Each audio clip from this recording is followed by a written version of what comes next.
wanna? There we go. So right now it's on.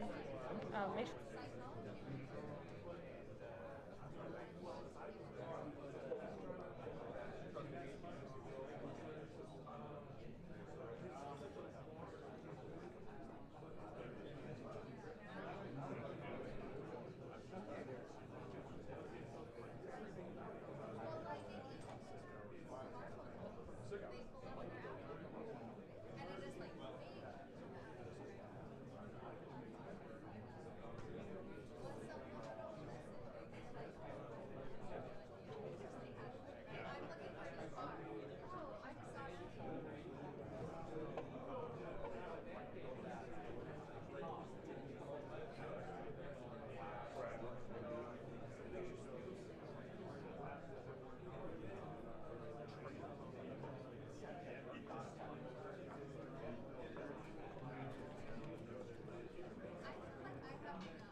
Morning, everyone. We're going to kick off in about 5 minutes, so just keep making your way in. Lots of open seats.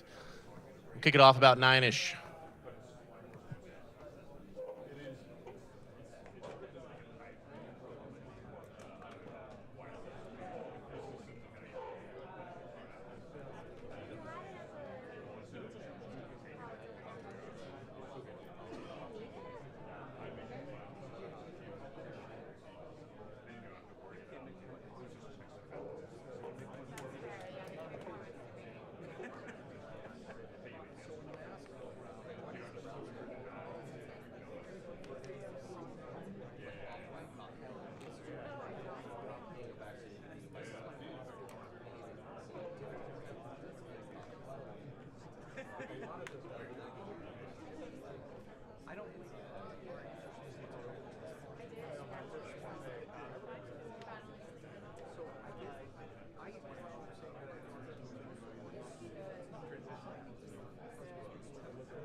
All right, good morning, everyone.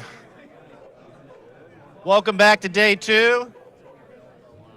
Welcome back to day two, VERTEX. On behalf of Army Futures Command and Army Applications Lab, it's great to see everyone again this morning. A little colder this morning, would everyone agree? Who attended the networking social last night? I think some magic was happening. We saw a couple companies I spoke to this morning that met other companies at the event that they're going to follow on conversations with after the event, which has been really good. I believe you folks have met with different government and industry, government offices that are here as well. Who's not from Austin? Everybody. Who's the first time from Austin? Who owns a cowboy hat? 4, 5. Okay, this is good. This is good. This helps us for later. Don't forget, yesterday, same kind of event today. I'll introduce our deputy director here in a second. We'll have a keynote as well, and then we'll have 2 panels for you, and then again this afternoon, some breakout sessions.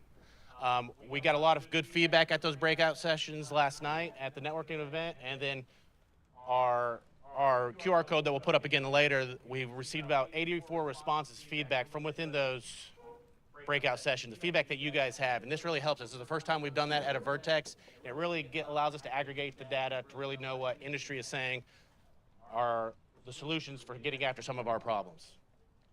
But again, welcome back. We look forward to another discussion. At the end this afternoon, at the end of the last panel, we'll have boxed lunches, we'll have salad. We really want you guys to stick around here, eat on the 8th floor, network and talk to us. We'll be mingling around, but we really want to make it another networking event because I feel like those are the most impactful parts of when you go to these events. The networking, connecting with other companies that you can align with, to scale, to grow, and then to get after some of the problems that the Army is having. So, without any further ado, please let me introduce you to our Deputy Director, Colonel Clay McVeigh.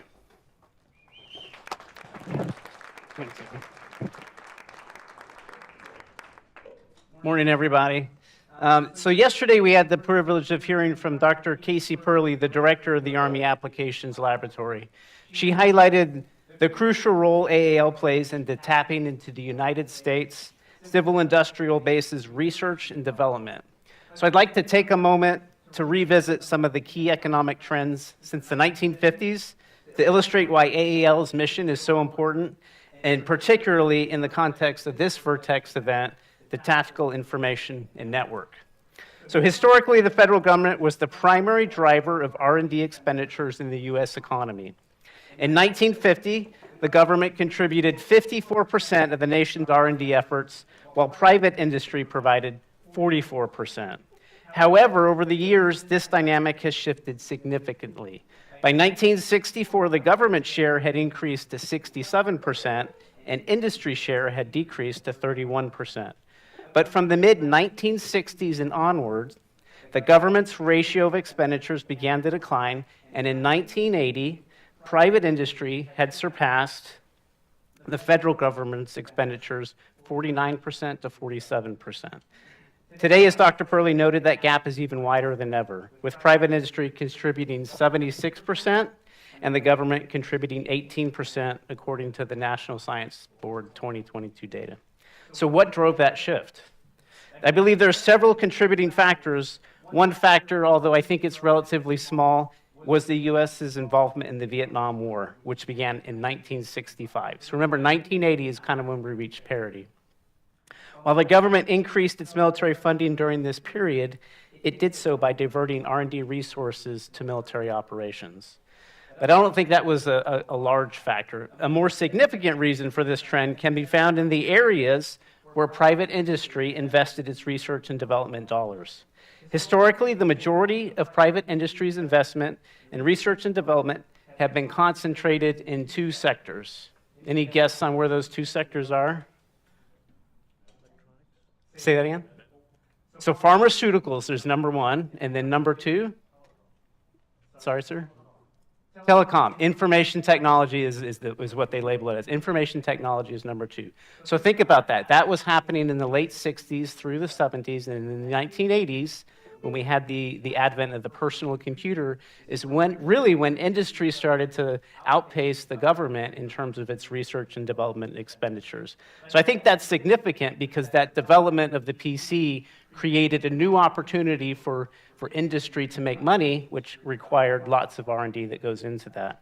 So it wasn't so much that the federal government had decreased its R&D expenditures over time. In fact, it's more or less remained on par with inflation.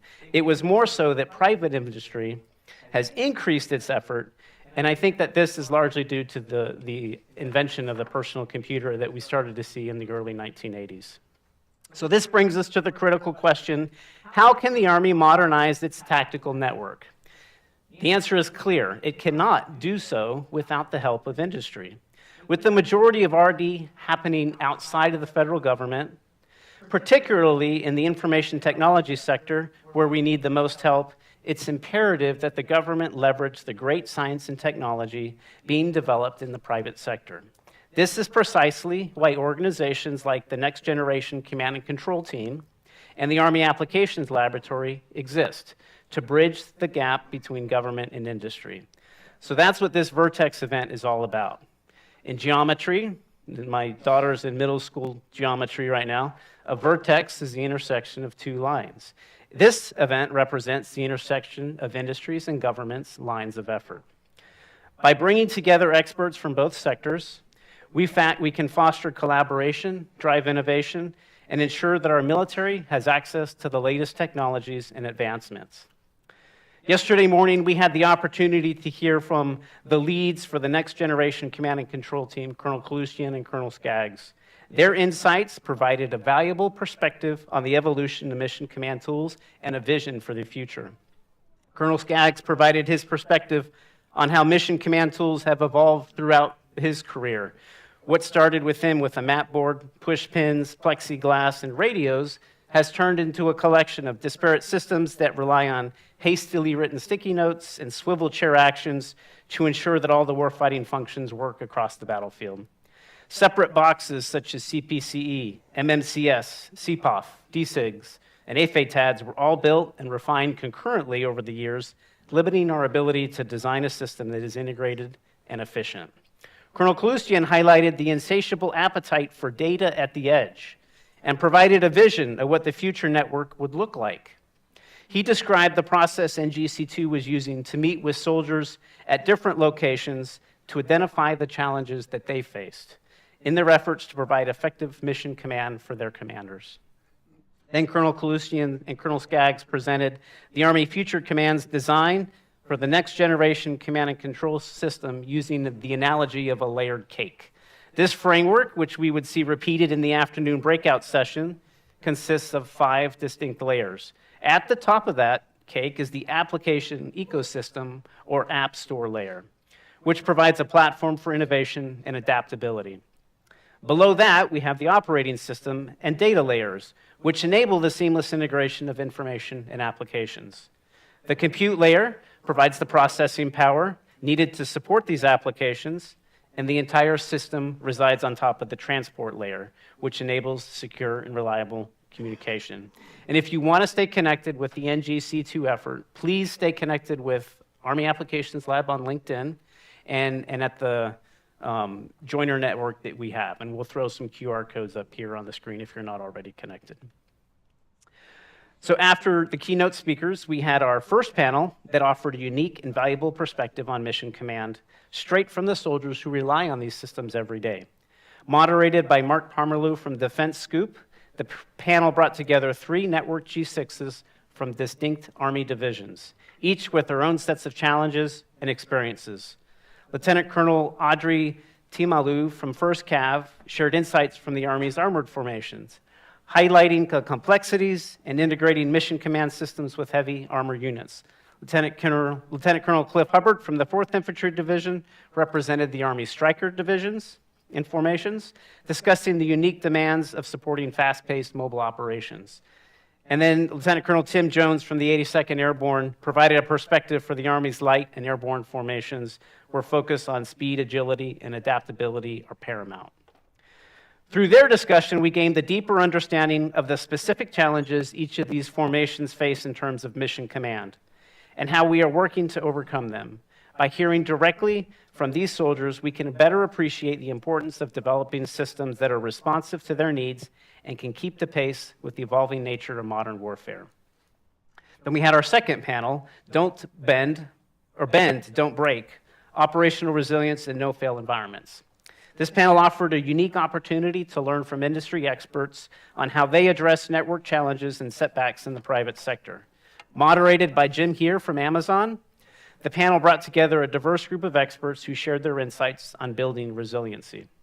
Brian Chamberlain from SolarWinds emphasized the importance of designing resiliency into networks from the outset. He stressed that single points of failure are unacceptable and we must plan for failures to occur.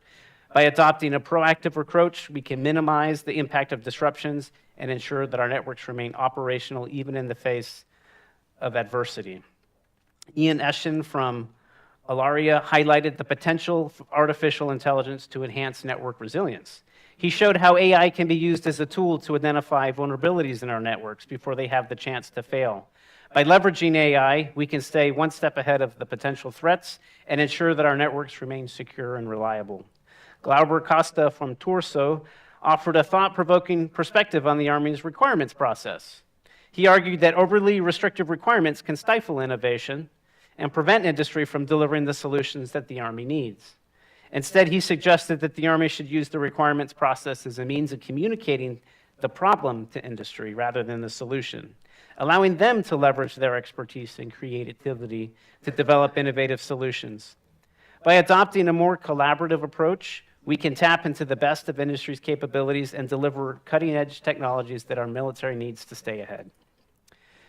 After lunch, we started our 4 breakout sessions for the day. In the application ecosystem breakout session, Mr. Nihar Patel from the Next Generation Command and Control team and the Network Cross-Functional team provided a deeper dive into the Army's vision for the future network. He emphasized a critical point that was echoed across a few other breakout sessions, that 97% of the users in the Army would only interact with that top layer of the next design network, that application ecosystem layer. The rest of the cake, or the rest of the design, would then be operated by just 3% of the soldiers responsible for managing the operating system, data, compute, and transport layers. However, as we explored this concept further with industry, it became clear that the Army faces a significant challenge in managing an application ecosystem, or app store, that would operate under continuous development and an update cycle. The pace of innovation in the commercial world is relentless, and the Army must carefully consider how it will manage its app store to keep pace. This includes developing strategies for vetting and deploying new applications, ensuring security and interoperability, and providing a seamless user experience. By acknowledging these challenges and working closely with industry, the Army can create an application ecosystem that is adaptable, agile, and responsive to the needs of the users. The second breakout session in the tactical communications, industry offered valuable insights and recommendations for the Army's future communications architecture. They encouraged us to look at exploring the potential innovative technologies such as mesh networks, software-defined radios, and datagram protocols. These solutions have shown great promise in recent years in enhancing the Army's tactical communications capabilities, and industry said that they believe that they can play a critical role in enabling more agile and adaptive networks. Additionally, industry suggested that the Army should also investigate emerging technologies like phonetics and millimeter waveforms, which have the potential to revolutionize the way we communicate on the battlefield. By leveraging these cutting-edge technologies, the Army can create a more robust, resilient, and high-speed communications network that can keep pace with the demands of modern warfare. During the Adapt in Real-Time session, industry highlighted the critical need for digital twin and digital sandboxes. This is a theme that has emerged in several other VERTEXs that we've hosted here throughout the last year and a half. These innovative tools are a game-changing opportunity for both the Army and industry to refine their products, working together in a realistic simulated environment before deploying them to the field. And by so doing, we can ensure that our products are thoroughly tested, validated, and optimized for real-world scenarios. The session also underscored the importance of establishing clear metrics to evaluate the effectiveness of artificial intelligence in the field. As we deploy AI solutions to support our warfighters, it's essential that we have a robust framework in place to assess the performance of AI tools and identify areas for improvement. By defining these metrics early on, we can ensure that our investments in AI yield tangible benefits and enhance the Army's operational capabilities. Finally, in the workflow integration breakout session, industry shared a critical insight with the Army regarding the use of the data layer. They emphasized the importance of carefully considering the ontology, or the underlying structure and organization of the data, and to ensure that it supports flexible and adaptive workflow processes. Thank you all to those who have contributed thus far to this VERTEX event. It was a great first day, and I look forward to the discussion that we're going to have for the rest of today. I'd now like to introduce to you this morning's keynote speaker, Mr. Chad Raduege, who is the president and CEO of the Raduege Group, LLC, and a partner with Alara Nova, the space consultancy. He asked that I tone down his bio a little bit, so I'll just say that he's a retired general officer from the Air Force with extensive experience in cyber operations, communications, and information technology. He's commanded multiple times throughout his career, including at the White House Communications Agency and the director of the Command and Control Communications, Computers, and Cyber organization. So having just met Mr. Raduege a few minutes ago, I can say he's a delightful person to talk to, so I look forward to this keynote address. Please welcome Mr. Raduege to the stage. Thanks, sir. Yes, sir.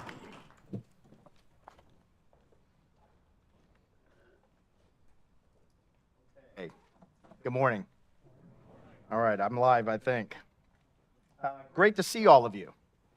I look forward to spending some time with you. I certainly appreciate this opportunity. Last night I was watching the world news, and something near and dear to my heart was kind of revealed. 1,000 days was celebrated yesterday. Celebration is the right term, of the Russia-Ukraine conflict. So for my part, I was the EUCOM J6 for the first 18 months of that 1,000 days. My good battle buddy, Mike Kalushyan, was just up the road in Wiesbaden, first as the second TSB, and then I got to work with him at USERA. And so, Mike, it is fantastic to see you again. I think he is just a remarkable gentleman, a remarkable commo, and I look forward to seeing your continued success moving forward. I certainly enjoyed your keynote yesterday. So, Mike, thanks for everything, to include your friendship. Appreciate you. Well, ladies and gentlemen, I am backstage making edits to the charts because all of a sudden BG went up on my name, and I said, you know, I'm an airman. And so we write it a little bit differently. And so I appreciate the quick edits to make it the appropriate joint designation. But I'm an airman, a proud airman, but I'm standing before a primarily Army audience this morning, and I'm telling you how much I appreciate you and how much I give you kudos to the way that you do business. This example is relevant just today. This next-gen C2 that Mike and his team are leading, that you're all contributing to, the work that AAL is doing to pull together these important conversations, I think is indicative of the Army culture, of the way that you're challenging the paradigms, identifying problems, and working hard to solve those. I've been impressed with your community, your SIGO, COMO community, my entire 29-year career. I'm a career COMO, SIGO, IT, cyber professional. I've had 3 different joint assignments. Each one of them was highlighted, you know, with the importance of the way that Army contributes to the mission, the culture that you have. I think a lot of that is the way that communicators are in with the embedded packages. You got to hear the battalion commanders yesterday kind of talk about the way that they're integrated in with the mission.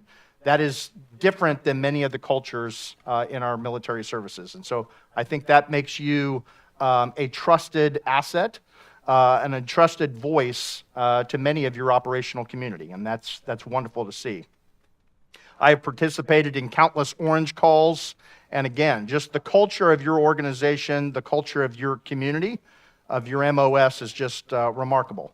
I've gotten to witness, as I was in the European theater, the way that you built out your multi-domain task force. Really leading edge type construct of building up capabilities, of combining assets and finding efficiencies by synchronizing all of those efforts together. Really remarkable work. So I'm a proud airman, but I'm here to tell you that the Army is doing business the right way. And I've said it from the beginning.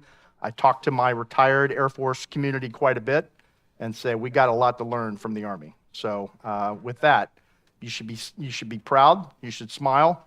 But I think based on yesterday's conversation and perhaps some of the things that I'm going to say next, we can't be happy with where we are. We've got to continue to drive forward. So I have been asked to kick day 2 off and offer a little bit of perspective. I told Clay backstage that I feel like I have a little bit of weight being lifted off my shoulders. I was certainly not shy when I wore the uniform. I would complain. I would advocate quite often. But when you're in uniform, you're told, heard, now we're moving out with this. And the commander's intent is loud and clear, and you move out and execute. So a lot of the weight has been lifted from my shoulders, and I feel like I can now perhaps say things a couple of times and see if anything grabs hold. And so I've described my role as a little bit of a devil's advocate, a little bit of calling truth to power, perhaps being the polite provocateur. And so my journey today is going to be one where I'm going to offer some perspectives, offer some feedback. Some of this will be focused on some of my Air Force time. Some of it, I imagine if you held up the mirror, there may be some reflection in the Army and other services as well. I'm not calling out anybody. I'm simply offering some perspectives for your consideration this morning. So I've got 5 realities. I'll call them trends, but more importantly, I'll call them realities that I'm going to kind of walk through, offer some examples. And then I'm going to conclude with 4 needs or 4 challenges for the audience to kind of think through. And so take it for what it is. Perhaps take some of my ideas, your ideas, take that into the operational design that you're doing, because that's what's going to move us forward. So, are we ready? Off we go. All right. So, reality number 1 is one that I call organizational design. And there are 3 specific trends or realities that I saw when I was in uniform and that I continue to see today that just makes me scratch my head and makes me go, what is going on there? Why are we continually doing this?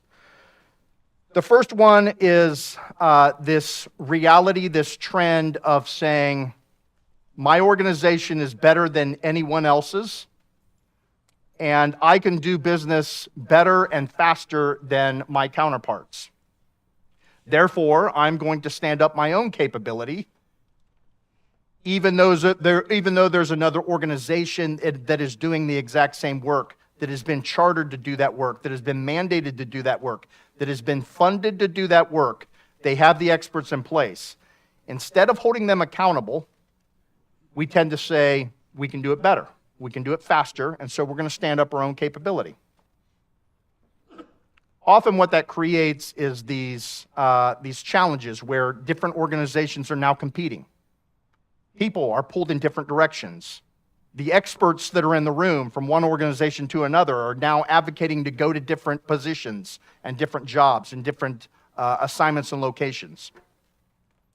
The unintended consequence is the organization that is now saying, we're going to stand up a new capability, it's often on your own shoulders.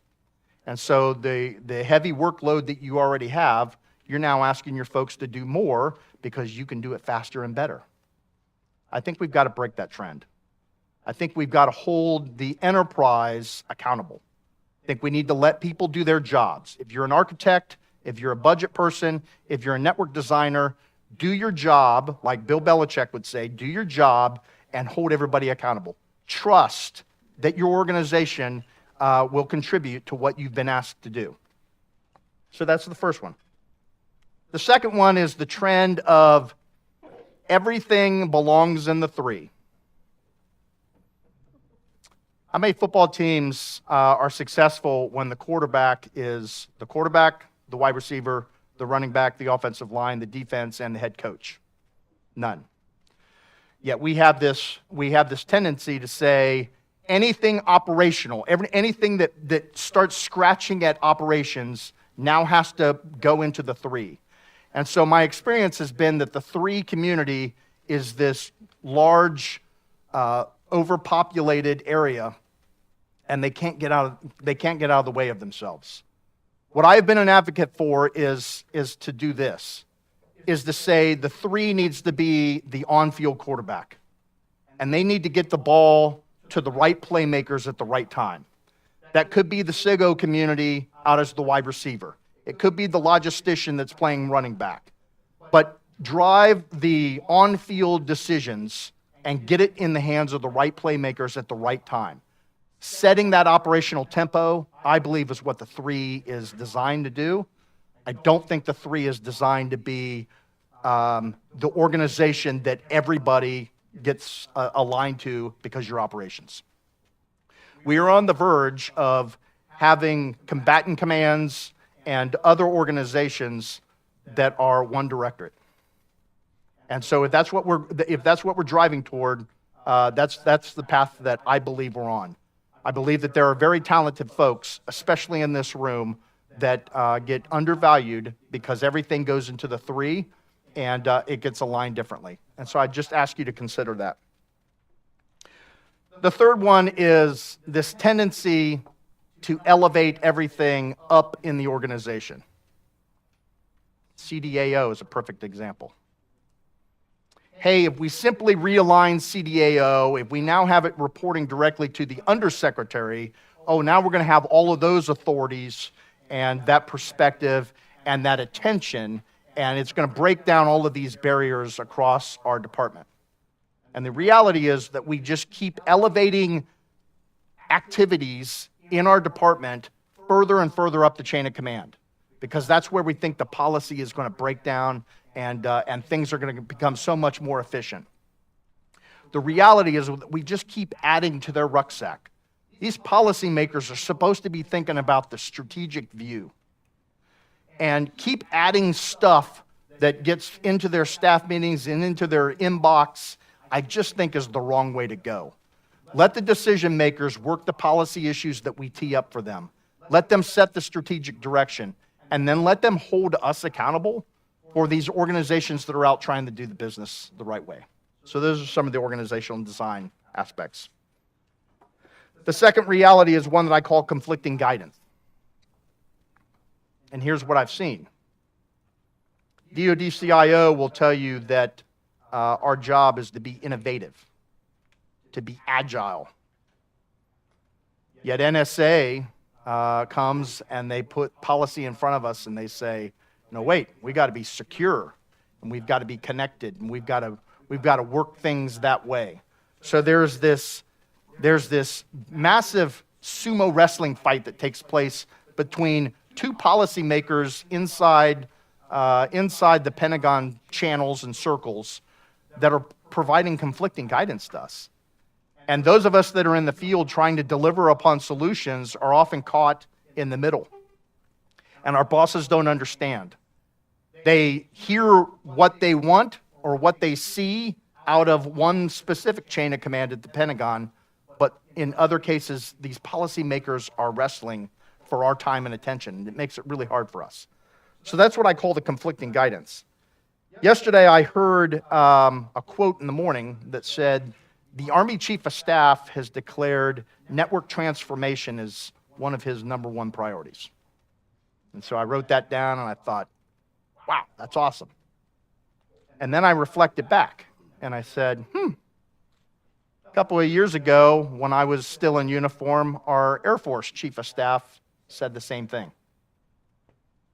In fact, the Air Force Chief of Staff and the Air Force Chief Master Sergeant of the Air Force would go on speaking circuits talking about how the network performance and our user experience on the network that we were operating was a retention issue.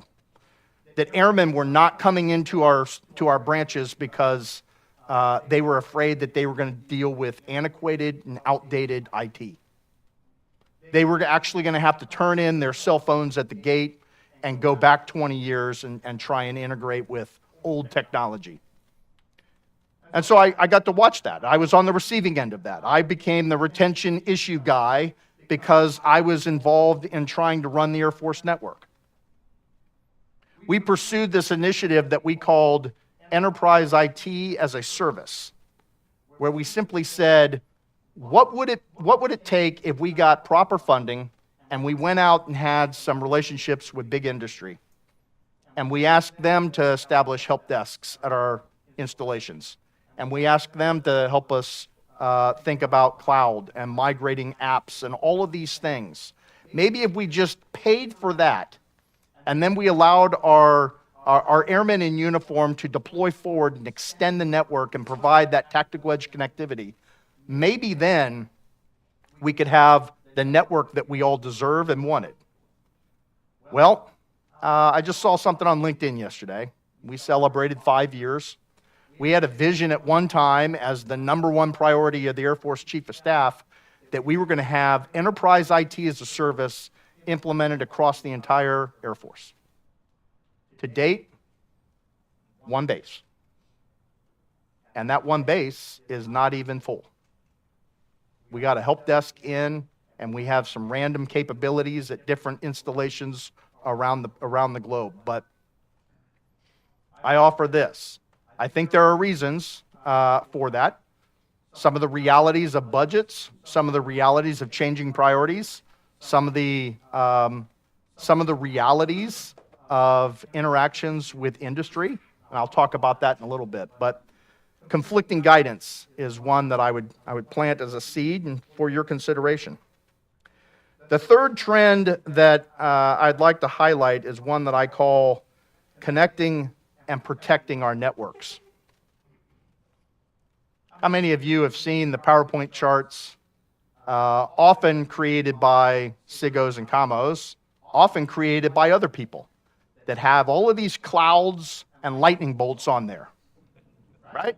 I mean, we're all used to these slides, and they say that lightning bolt is our communications capabilities. We're going to figure out how to make that cloud and that cloud connect with a lightning bolt. Well, what's in the lightning bolt? Oh, that's what the OV1 says that we need. That's what we're driving toward. Okay, here's my realities on connecting and protecting our networks. Things are getting more expensive. Things are more bureaucratic. Things are more complex, and it takes more time to implement network upgrades and decisions today than it did yesterday. And it's only gonna perpetuate and get worse. Now, why is that? We have taken the approach in the Department of Defense where we don't take outdated technology off of the network. In the Air Force, we ran this initiative of taking a look at our Air Force network. And what we found is that there were about 49 different vendors and technologies that were bolted onto our network. This was an evolutionary, not revolutionary, an evolutionary implementation of new tools that we put on the network. It was the vendors that would come in and say, yeah, but now we can do this. Well, does it replace any of that other stuff? Well, in a lot of cases it does, but we can't take that off. Our Air Force went through an initiative that we called 12 and 12, where senior decision makers, senior leaders challenged us to say, we're going to go from 49 tools down to the 12 most important, and we're going to do it in 12 months. What do you think the results of that were? Didn't happen. We couldn't even identify 5 tools that we could take off the network, recoup savings and funding and no longer pay for that, reduce the complexity of our networks. That became our reality. We had these ideas and discussions. We created this concept called a mission defense team. And an MDT was designed to do this. We're going to identify the critical infrastructure. We're going to identify our crown jewels. We're going to take a look at our weapon systems, like the Space Control Network and an F-22. And we're going to put talented technologists into those spaces, into that network. And we're not going to try and protect the entire Air Force network. We're going to protect those crown jewels. And so we're going to have these mission defense teams that are going to be across our Air Force at our weapon system level. It ran into the bureaucracy of the Pentagon because we needed a few more folks to do the job. And we couldn't figure out how to do that. We couldn't figure out how to protect our crown jewels by reallocating some personnel to different missions. And so that MDT construct absolutely died on the vine, as many of our different activities have. I can remember conversations with Pentagon budgeteers, and the conversation would go like this. Chad, you're asking for a lot for defensive cyber operations. What's the return on investment for DCO? Yeah, I mean, we laugh, but then we cry. Because the reality is trying to tell that story of, well, if you lose this capability, all of this goes away. That doesn't translate into the risk calculus that the budgeteers are looking for. And so those MDTs, that enterprise IT as a service, that 12 and 12 initiative, all of that gets caught up in the same cycle of you tried, you engineered and architected a pretty good idea. Smart people in the room came up with these ideas and how to implement it, but we just couldn't get the resourcing required. So I'm optimistic, cautiously optimistic, that your challenge from your chief of staff to transform the Army network is going to work. You have some airmen that you can talk to and perhaps open some scars that can help advise if you need any help. Reality number 4, coalition networking. The reality is that we are no longer going to fight alone. And that is played out for the last 25 years plus, probably in the existence of military operations in the United States, that we don't fight alone. In the European theater, Mike and I were trying to interface with 32 different NATO allies. But we also had a number of partners that we were trying to figure out how to integrate in. I had a pulpit a couple of times, a platform where I would talk about this at the very beginning of the Ukraine-Russia conflict when lots of ears were attuned to what was going on in the European theater, where decision makers at the Pentagon, policymakers, were actually looking at the operational site picture of what was going on in Europe and listening to us. And so I'm proud to say, and I don't know that it's just me, there were others as well, but we went from JADC2, Joint All Domain Command and Control, to CJADC2. And we put coalition in front of that because that was the reality.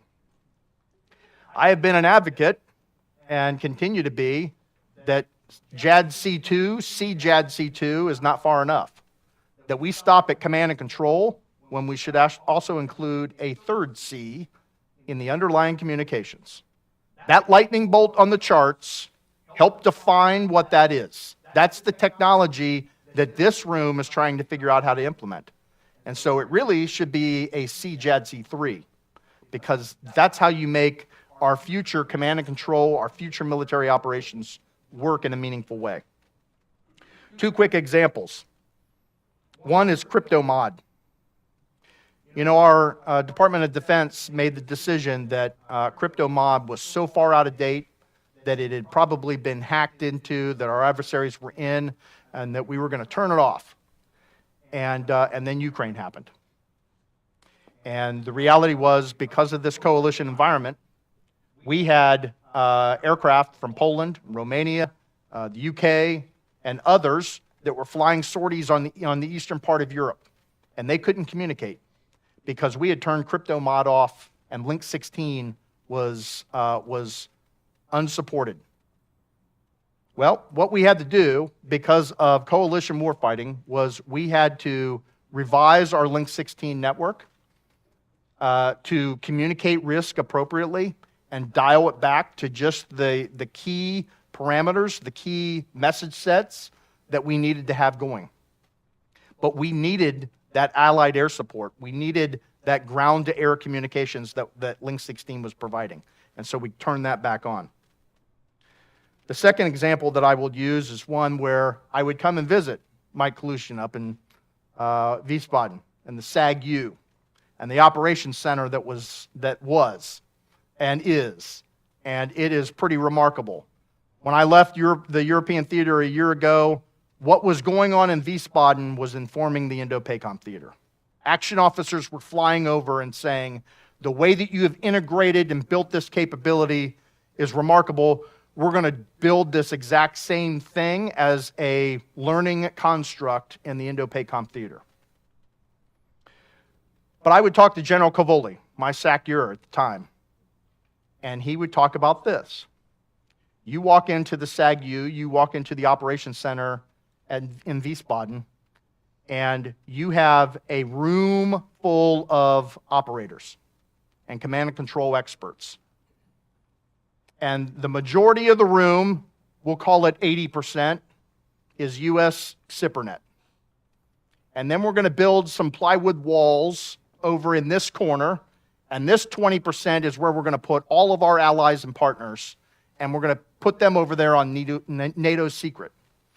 And those two cannot share the same operational picture. They can have conversations, they can work in the same space, but we're going to put a big barrier there. General Cavoli's point was this.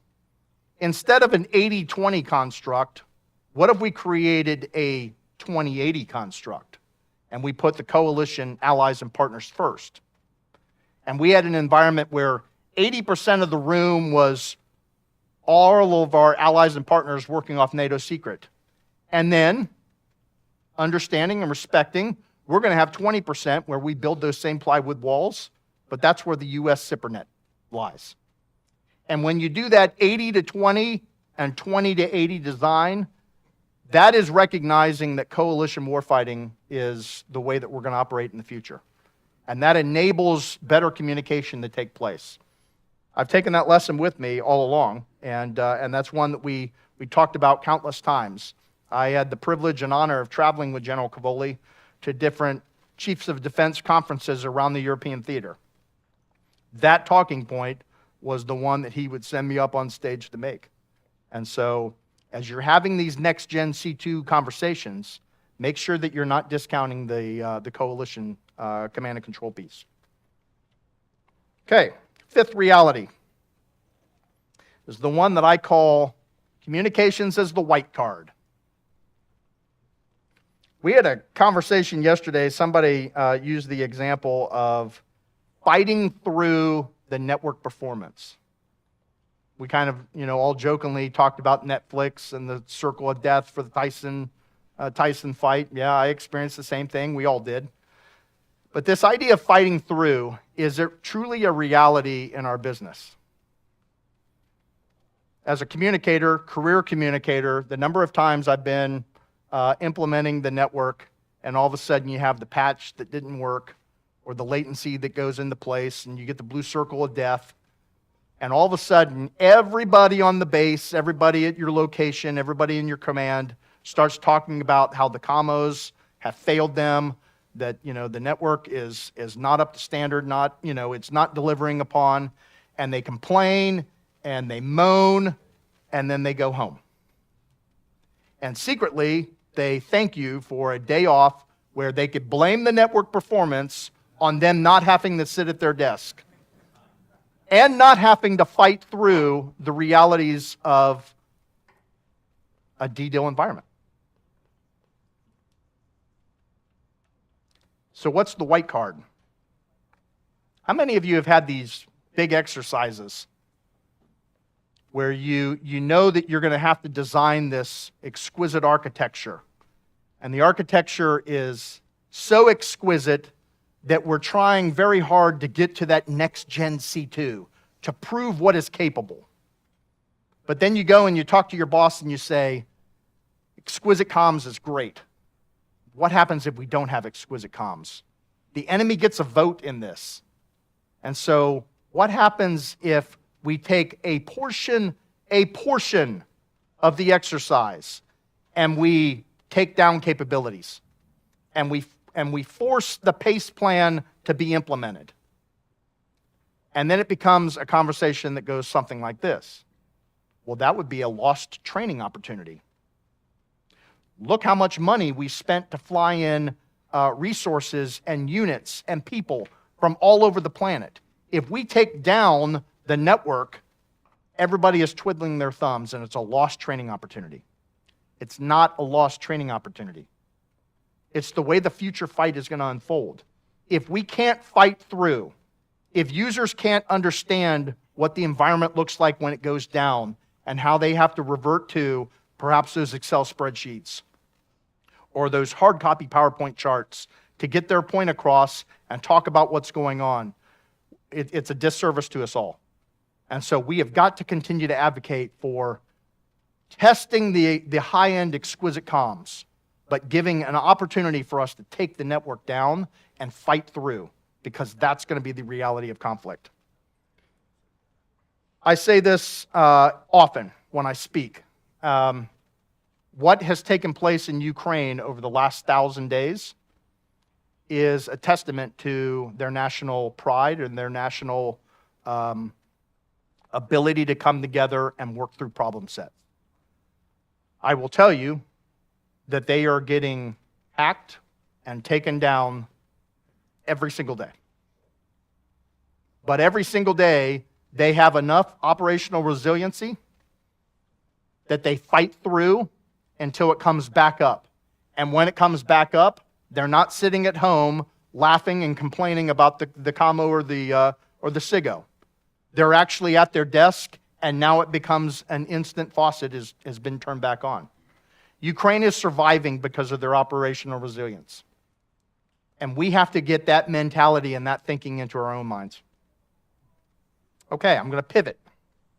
I'm going to talk about what I call 4 needs or 4 challenges. And this is supposed to be needs of all of us or challenges to different portions of the audience to just think through. And what would your role be in doing this? So the first one is a pretty simple one. Dual-use technology. We talk about dual use quite a bit. What does the military produce? Not much. What does industry produce? A lot. Trying to figure out how to get a lot of what industry produces into our military networks. What if we took a different approach? What if we said dual use is the absolute way to go, but instead of businesses coming in and selling their technology for the enterprise level, and just trust us, it works, and just trust us, it will scale. What if we enabled dual-use technology from the industry side to be implemented at tactical levels, where you would have a unit that was out there, and that became your pilot, and you could use this technology, and you could see what would happen. That becomes your operational use case. That informs the decision of whether we implement this enterprise-wide or not. So I would ask industry to just think about that. Too often, you want to come in and sell us this amazing technology, but you want us to immediately fund it at the enterprise level. And then you ask questions like, where else is this being implemented? Where else is this being used? The answer is, too often than not, that's why we're here. We don't have that proven yet, or we've proven it only in our company, or only with this small group. That's a challenge. The second need or challenge is understanding the changing landscape. So, an example that we all understand, COVID. COVID happened virtually overnight, and the entire DoD workforce was sent home. And then we had to figure out, as SIGOs and communicators that still showed up to work every day, how to connect all of those cell phones and laptops and VPN networks and IL clouds and all of that stuff to everybody that was working from home. So we had to fight through this from the very beginning. Then we got the demand signal of, okay, now we need to get CyberNet at home. And we need to figure out how to protect that and implement that. So get to work. We're working from home. We're a government that's not going to stop. Okay. Well, we fought through that and we tried very hard. But do we understand what is taking place in what I call the modern battlefield of today? And this is what's playing out in Gaza and what's playing out in Ukraine. Are you watching what's happening with drones? Drones are being used for everything. They're 3D printing drones in real time and implementing them into the force.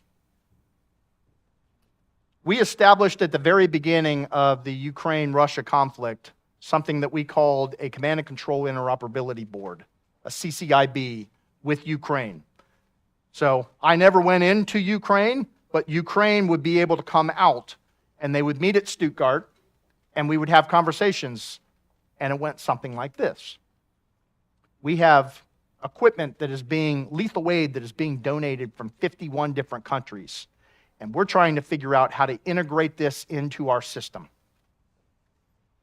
So here's a reality check. Society as a whole in Ukraine said this: I may not be able to wear the uniform of my nation, but how can I contribute to the cause? How can I contribute to the defense of our nation? And so a technical society was born. And there are coders that are responsible for taking donations from 51 different nations and tweaking the source code of those systems. And yes, ladies and gentlemen, some of that tweaking is on U.S. systems. What are they tweaking to make the code more interoperable with all of those 50 other nations? And what are they tweaking to make it more battlefield efficient or effective? This is the importance of why we have to stay in contact with Ukraine as we give them lethal aid. We need the return of what have they done to make it effective on the modern battlefield. And so I would just offer that. Drones are changing the game. I heard someone say the other day that 50% of the strikes that are taking place in the Russia-Ukraine conflict right now are happening from drones. Ukrainian forces operating at the company level would tell me during these CCIB discussions that they had upwards of 150 drones in each company that they were implementing in to do things like ISR, command and control, delivery of goods, dropping of munitions. Drones are transforming the modern battlefield. And for all of the conversations that we have in our U.S. Department of Defense, I'm not sure that we're recognizing that enough. And so I think that we need to think about that. When we talk about that cloud to edge and that edge to cloud and that edge to edge connectivity, it may not be the fielded forces on the ground. It may be an autonomous drone that is flying, and how do we get the sight picture back in real time? That's stuff that we have to think through. Okay, the third need or challenge is one that I call industry relations. I had the privilege of serving in uniform. I had the privilege of serving in uniform in leadership positions where I had a lot of opportunities to interface with industry. And I've kind of alluded to this already, but this concept of the salesman or the business development person coming from a company and talking about industry technology and how it is the best that is out there. Nothing compares to this technology.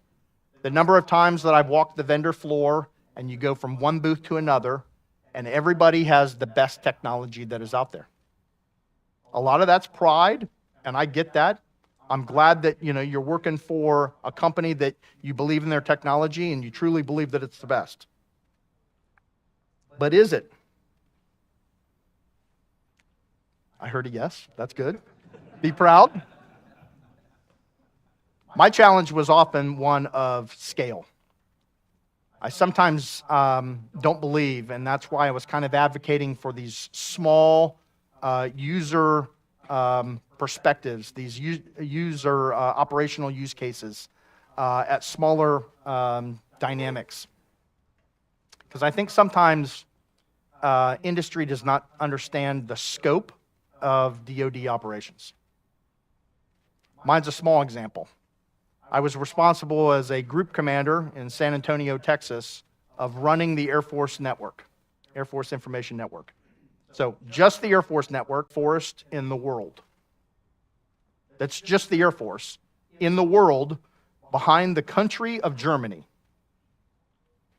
So when the industry comes in and says, we're the best and we can scale to whatever demand you have, I would often say, okay, can you scale to the second largest Active Directory forest in the world? Because you haven't proven that even at a 10th. And so it's just a challenge. I talked about our initiative that we called Enterprise IT as a Service and our 5-year quest to implement this across our Air Force. One of the realities was this. We had great technology. We had great companies. We had, at times, some budget. We had, at times, some budget that was then expiring because it had to be spent in different fight-up cycles and all of that stuff. And then the reality happened. The losing teams all protested. And so then it went on a 2-year hiatus. We can't implement what we've already paid for because now we're having to go back and justify our decision making.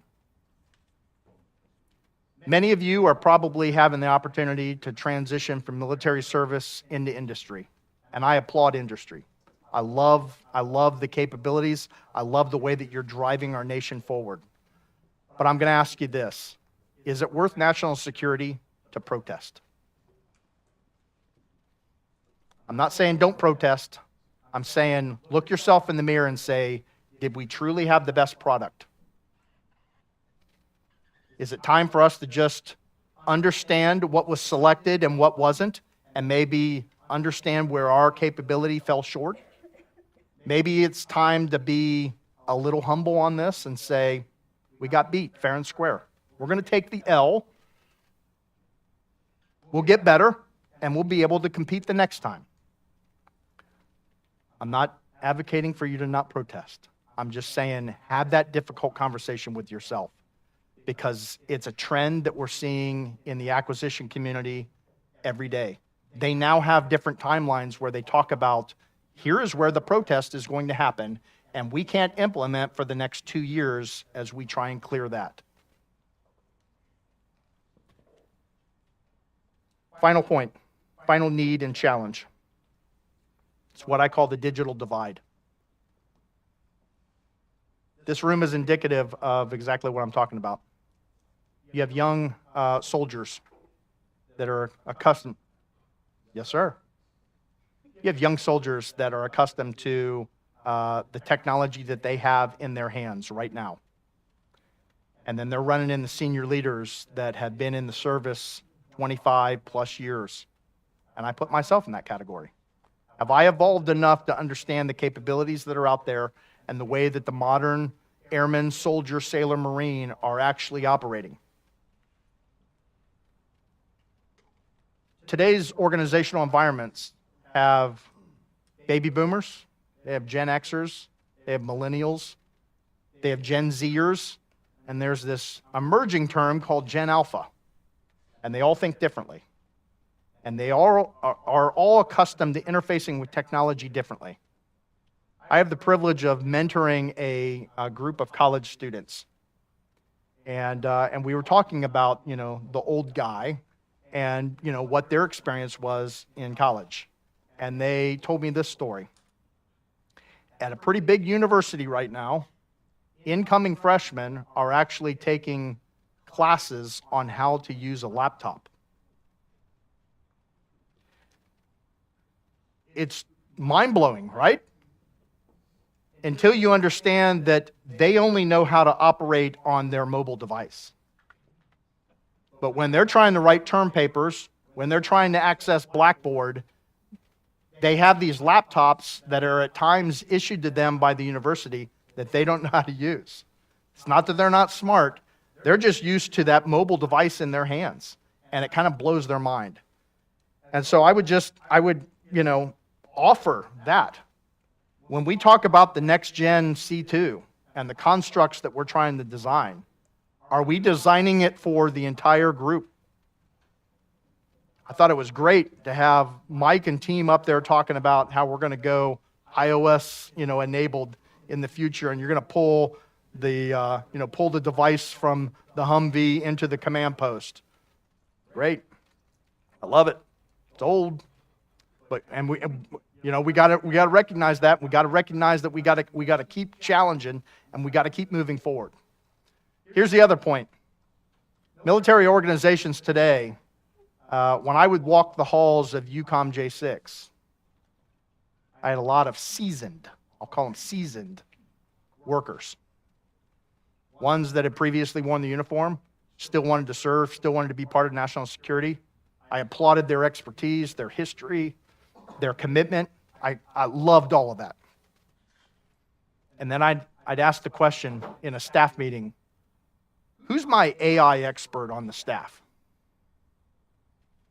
Who's my cloud advocate? Who can translate the policy that is being born at the Pentagon into implementation in the UCOM theater? And too often than not, it was this reaction. Looking down at feet, because, you know, they grew up in a different time. They grew up with different technology, and they had not kept up with the emerging trends and the emerging technology. And so it was a challenge for me to create meaningful change because I didn't have the right people. So we made a deliberate effort that is one person left an organization. We were going to take the time to write the PD to say we're going to evolve this position to be an AI expert, quantum, ML, zero trust. You name the buzzword bingo of technology. How do we write our new job descriptions to bring those people in? Because that baby boomer, that Gen Xer that are in the service now, they're going to be getting out pretty soon, and you've got to evolve your organization. And so remember that as you're kind of thinking about this as well. We often consolidate great minds and technologists in one location like this, and you come up with these great ideas, and then we push it out to the field for implementation, and there's no one to receive it. There's no one to catch it because they don't understand how to do it now. Not a jab, a reality. So I'm going to ask that as you kind of think about your design structure and your architecture, this is a need. This is a challenge that I'm laying before you to think through. So with that, it's a little bit of my journey. It's a little bit of some thoughts on what I see as the realities of today, and maybe a few needs and challenges. I want to certainly thank AAL and Army Futures for allowing me to come in as a airman and offer some perspective, some thoughts. Hopefully it helps you in a small way, but know how much I appreciate what you do. I am a continual optimist. In my retired days, I'm trying to find ways to stay connected to our national security. And that's meaningful engagements like this, where I can come and listen to the soldier panel yesterday and listen to great senior leaders that are talking about the vision of where we're going, so that I can try and figure out if I have any touch points with industry of how we can make that happen for you. So with that, how much time do I have? Are we on time? We're on time. No time. Okay. Sorry, I ran long. As you can see, I get passionate about this.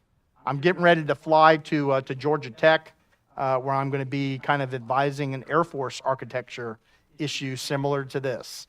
So I'm going to continue to advocate. I've got a couple minutes. I'll be in the back if anyone wants to say hi. Otherwise, I wish you continued luck and success in the rest of your conference. Bring reality to our networks. With that, thank you very much, ladies and gentlemen. Thank you, General Raduege. We really appreciate your keynote this morning. Thank you. Ladies and gentlemen, we'll be back here about 10:15 for our first panel of this morning. See you soon.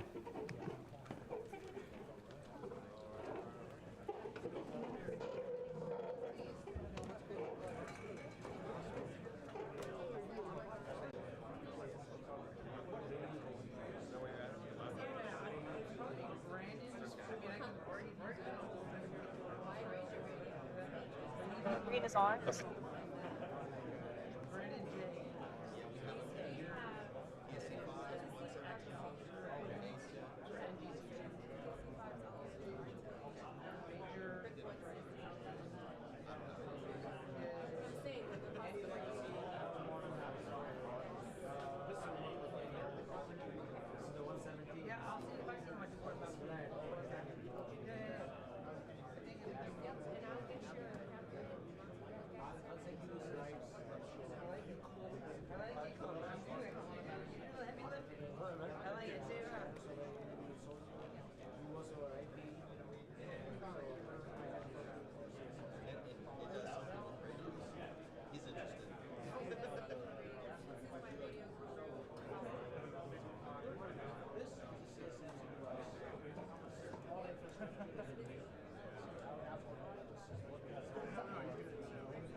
On.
Sure.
Ladies and gentlemen, we're going to start in about 1 minute. If we can go ahead and get working towards our seats.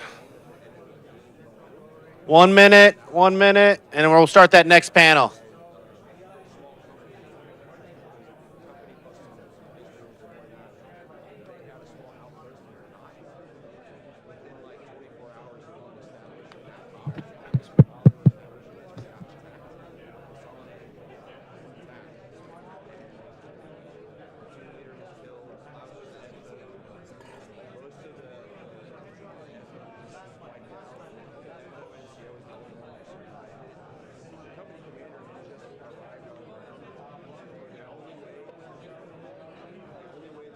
If everyone can start making their way to their seats, please. We're about to start the next panel.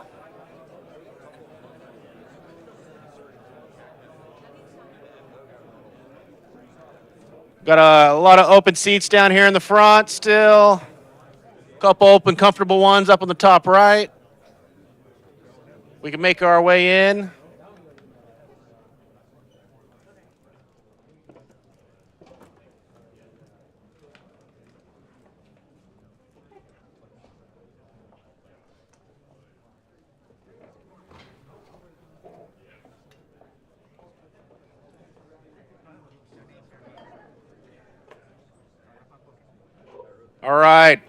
All right. Thanks everyone. Our next panel is going to be Apocalypse Now. How is industry enabling a global workforce with apps and capabilities, and what perils and payoffs have they played is what this next discussion is going to be about in our next panel. It's going to be moderated by Marco Cervantes. He is the founder of QBranch, a business accelerator here in Texas, and then he will be introducing the rest of our panelists. Please give them a warm welcome as they enter the stage. Howdy, how's everybody doing? I'm Mark Cervantes, and let me introduce my band. I'm going to be singing y'all a first song. It's off my third album. Just kidding. So, Free Bird, there you go. That's right. Understand this is being filmed, so I'll make sure that I act accordingly. Just by the way, before we kick this off, I just want the moderators and the panelists to know the audience. I think that's really important. So, by show of hands, how many are from industry? True industry. Okay. How many of you are startups? Startups. How many of you are innovators? Everybody's hand should be up. Okay, that's great. Are we all set, guys? All right. My name is Mark Cervantes, as Sam told you. I am CEO of a dual-use global business accelerator. I've had it for about 1.5 years. I'm an alumnus of Capital Factory and an alumnus of the United States Army. I'm a former acquisition officer, second-generation Army acquisition officer. I've been in the building, I've been in special ops, understand comms, and I think that's why they asked me to kind of moderate this panel. But I'm not the focal here. Today, the knowledge of the team here joining me, and I'm going to let them introduce themselves. We're going to be talking about Apocalypse Now, the perils and the payoffs. But we're going to focus more on the payoffs. So with that, to my left, please, you've got the mic. Go ahead and introduce yourself to everybody. Good morning, everyone. My name is Barry Tishgart. Exciting news for me. I'm part of the Army Application Lab now. It's just very recent. But I've spent my 30-plus year career really in media and telecommunications. So definitely relevant to this discussion in that I've spent a lot of that time, at least in the past 10 years, building apps, mostly for media. So some of the smaller apps that I've built over time and worked on have been Disney+, ESPN+, MLB.com. So you can see my background is most recently Disney, but before that we were an entity called Major League Baseball Advanced Media, and we ran the sports apps for major leagues, MLB obviously, but also the NHL, WWE, professional golf. So that was awesome. Before that, I spent a lot of time at Comcast, mostly in building the broadband infrastructure that exists today and building into the nation's largest ISP. And prior to that, spent time in the cellular industry, really as wireless data started to become a thing, getting that productized and getting that out to market. So as I thought about what to do next after Disney. Certainly spent some time as an entrepreneur and investor, and then this became a great opportunity to get back to my roots in Austin and really help the ecosystem that we're all talking about here. So thanks. Hello, everyone. Is that on? Yeah. Like that? Hi, I'm a technologist. Yeah. All right, there we go. John Price. I'm the son and grandson of Wall Street stockbrokers, probably like a lot of folks after 9/11 enlisted in the Army. So spent about 10 years as a soldier, spent time in the IC, built a company, sold one, and now I work for Deloitte. So I run the government public sector M&A team. We do about 3 to 5 deals a year focused on space, cyber, and AI. And I'm most excited about being able to work in my 2002 PT uniform here, vintage, so, and still stay on brand. Really excited to have a great chat and learn from everyone. Morning, my name is Michael Granger. I work for a company called Raven, building communication systems for naval special warfare and branching out from there. And then I was 11 Bravo in the late 80s, early 90s, first in the 8th ID in Germany, and then during Desert Storm in the 101st Airborne Division. And after I got out of the Army, I went to school for programming, and before I finished that, I actually got a job programming, so I never actually finished school. But I've been a programmer for 28 years, and looking forward. I've already learned so much here. Looking forward to learning more today after the panel. Thanks, Michael. So everybody understands that you turn on the news, you listen to a podcast, you look at X or Twitter. We are now more aware of what's going on beyond our borders. And not only are we as technologists or in the defense or federal ecosystem, but other industries as well are looking at the geopolitical environment. And so with that, we are hyper-connected. And so the discussion we're going to be talking about is really the connection of a global ecosystem and global economies.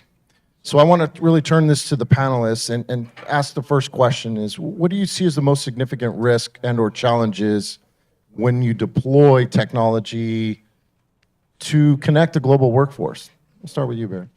I think it just becomes the increased attack surface, so that gets to the obvious issue of security. But, I would say it's not linear, right? I mean, even as more and more people are connected as part of a corporate network, it's not that it scales linearly, that the risk for attacks go up with the number of connected devices. It sort of has a coefficient effect where it increases of an order of magnitude.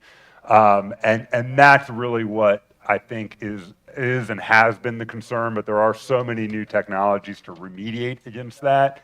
It's just you have to have that resolution plan, and I thought the Brigadier General before did a great job of discussing some of the ways in which you accomplish that. You have these techniques, these drills, but knowing when you deploy workforce to global technology, there's going to be things like data leakage that are going to open up vectors for attack, and there are going to be malware and phishing attacks. So you got to get ahead of that, but the benefits definitely outweigh the risks and the costs.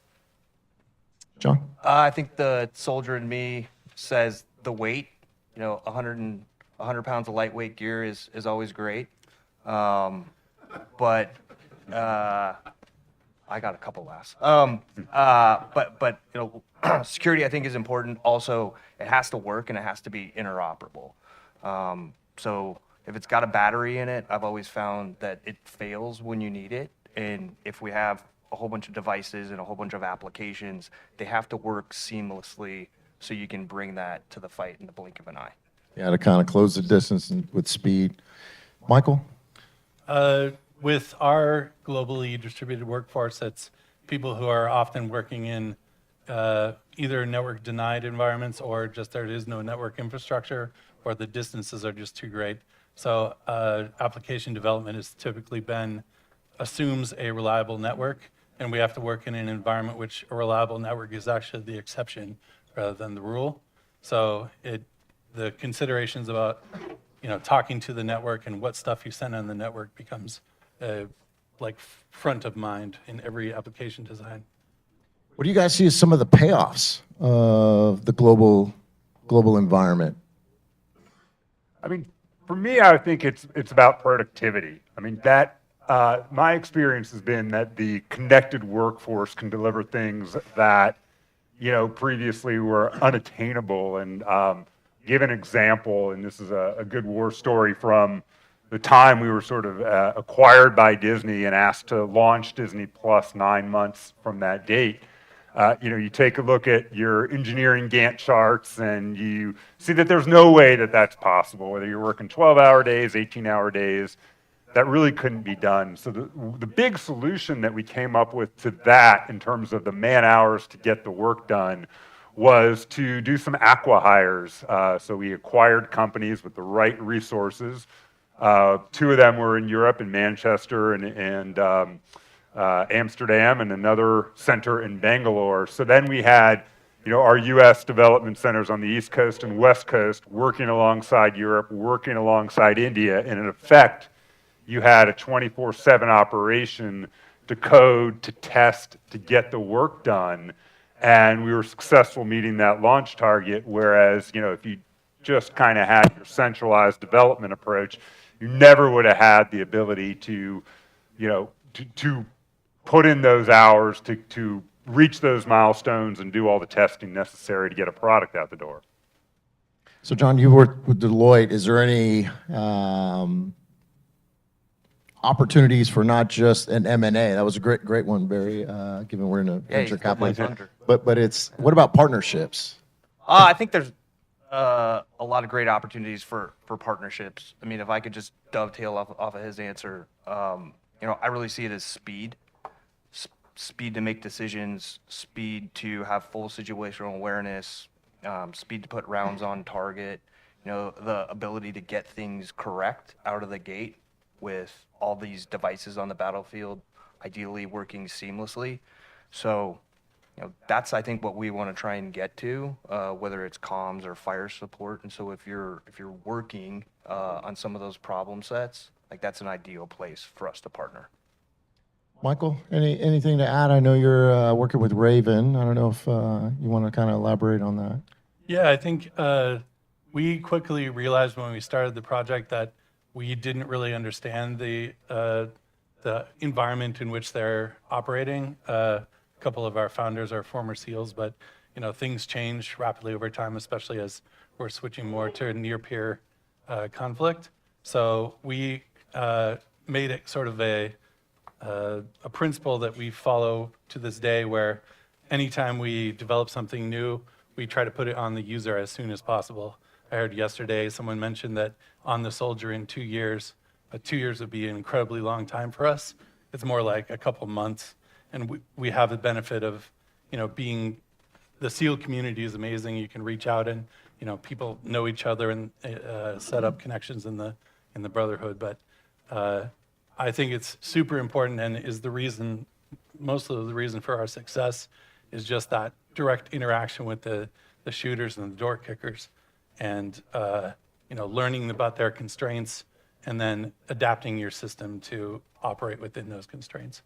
So the Army is an expeditionary focused organization, and when I was in the Pentagon, we would manage a little bit of the spectrum, but that's stateside. When we talk about these deploying forces, what do you see from a compliance standpoint? Or is there things that you could talk about in navigating that where we don't own, we don't necessarily have the infrastructure. We don't own the infrastructure when you talk about going out abroad in this global space.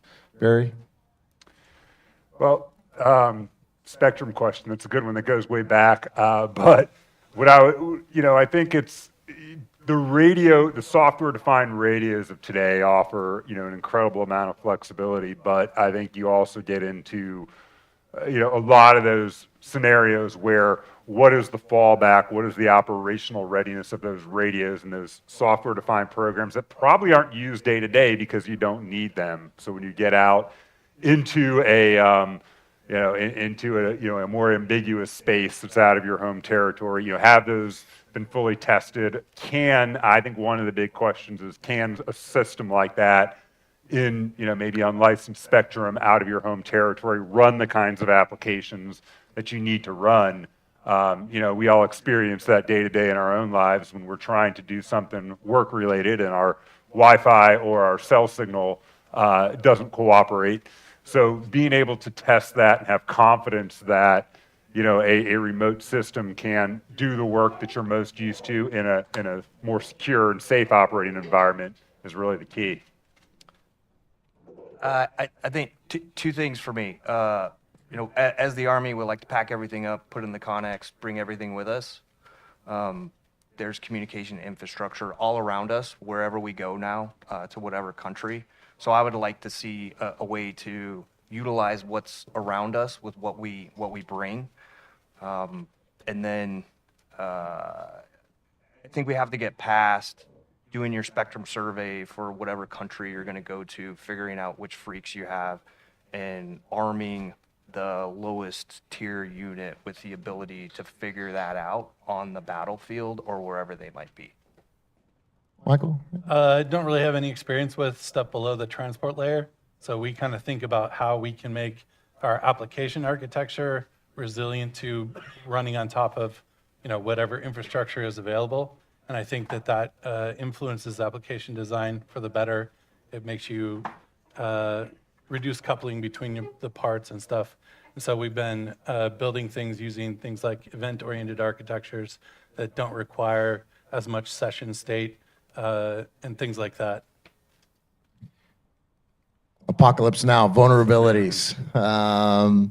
When we talk about a hyper-connected ecosystem, what do you guys see as far as protection within exploring this space, whether it be AI or cyber?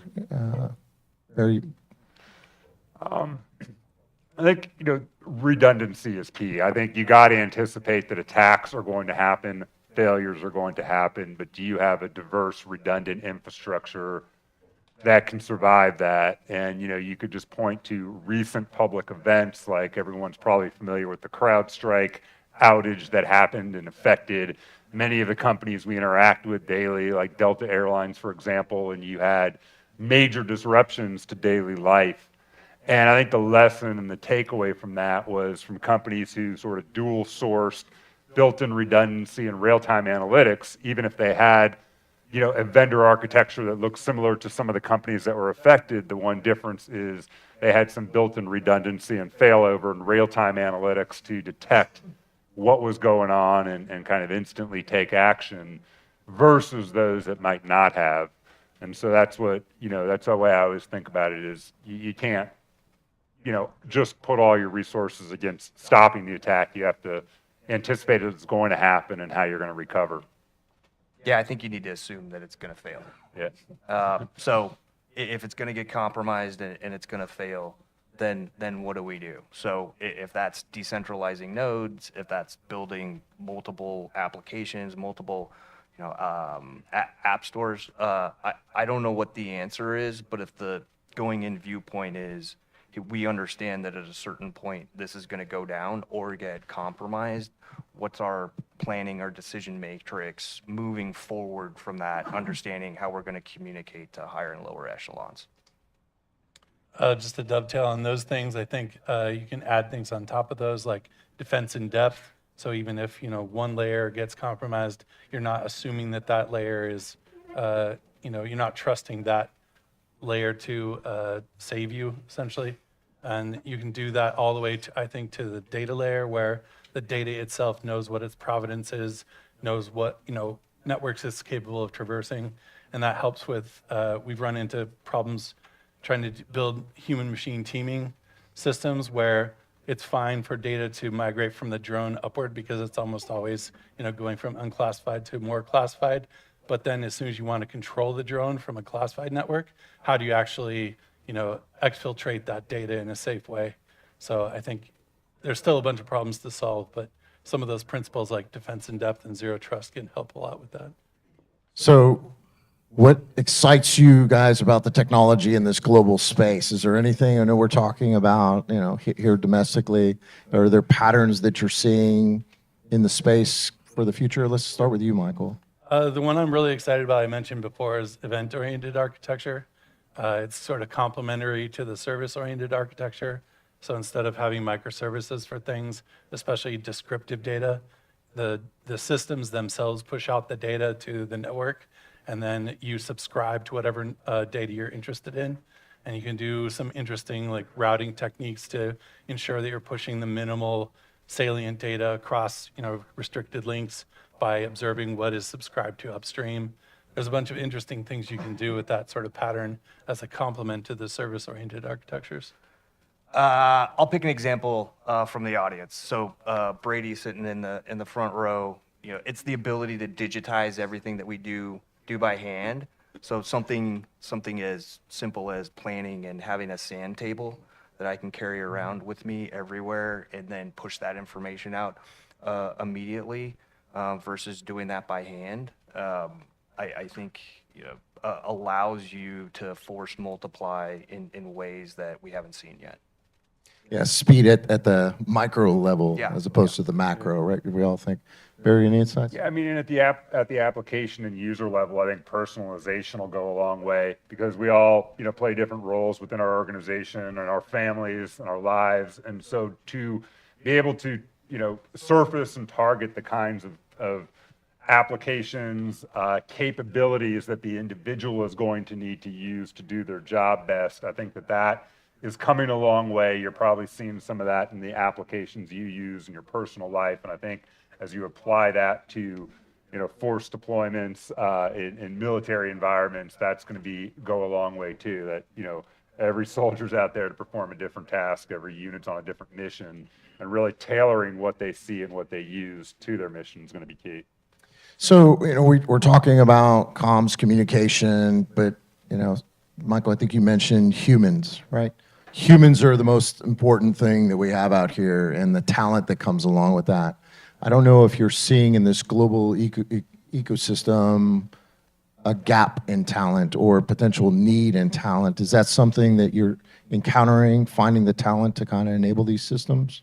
Of course, every new technology has, a learning curve, and it's anymore things are moving so fast. It's kind of a factor of what you choose to invest your learning time into, and trying to find people that have your slice of technology that you want to use, especially in sort of a bespoke environment like the DoD, which has very unique requirements.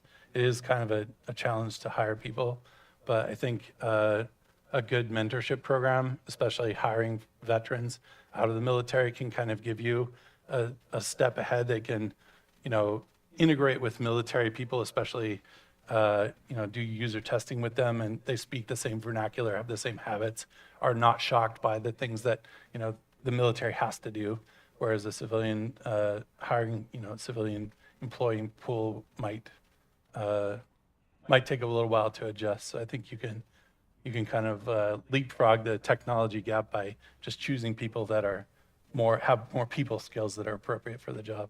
That's great, John. I think you have to build them. There's a battle for talent everywhere. Gone are the days that you get a full-time equivalent that knows everything, I think, and that can hit the ground running out of the gate. And you need to develop systems, training, tools, mentorship programs, where you can bring in anyone and quickly get them up to speed. Yeah, I mean, I think there's a difference between industry and military in a way that I think it comes down to in industry. There's this mentality to be successful. You need to think yourself as a bit of each person's almost like a systems integrator. You have something you need to get done, and what are the different tools you can pull for? What are your different experiences and knowledge you can pull together to create a solution?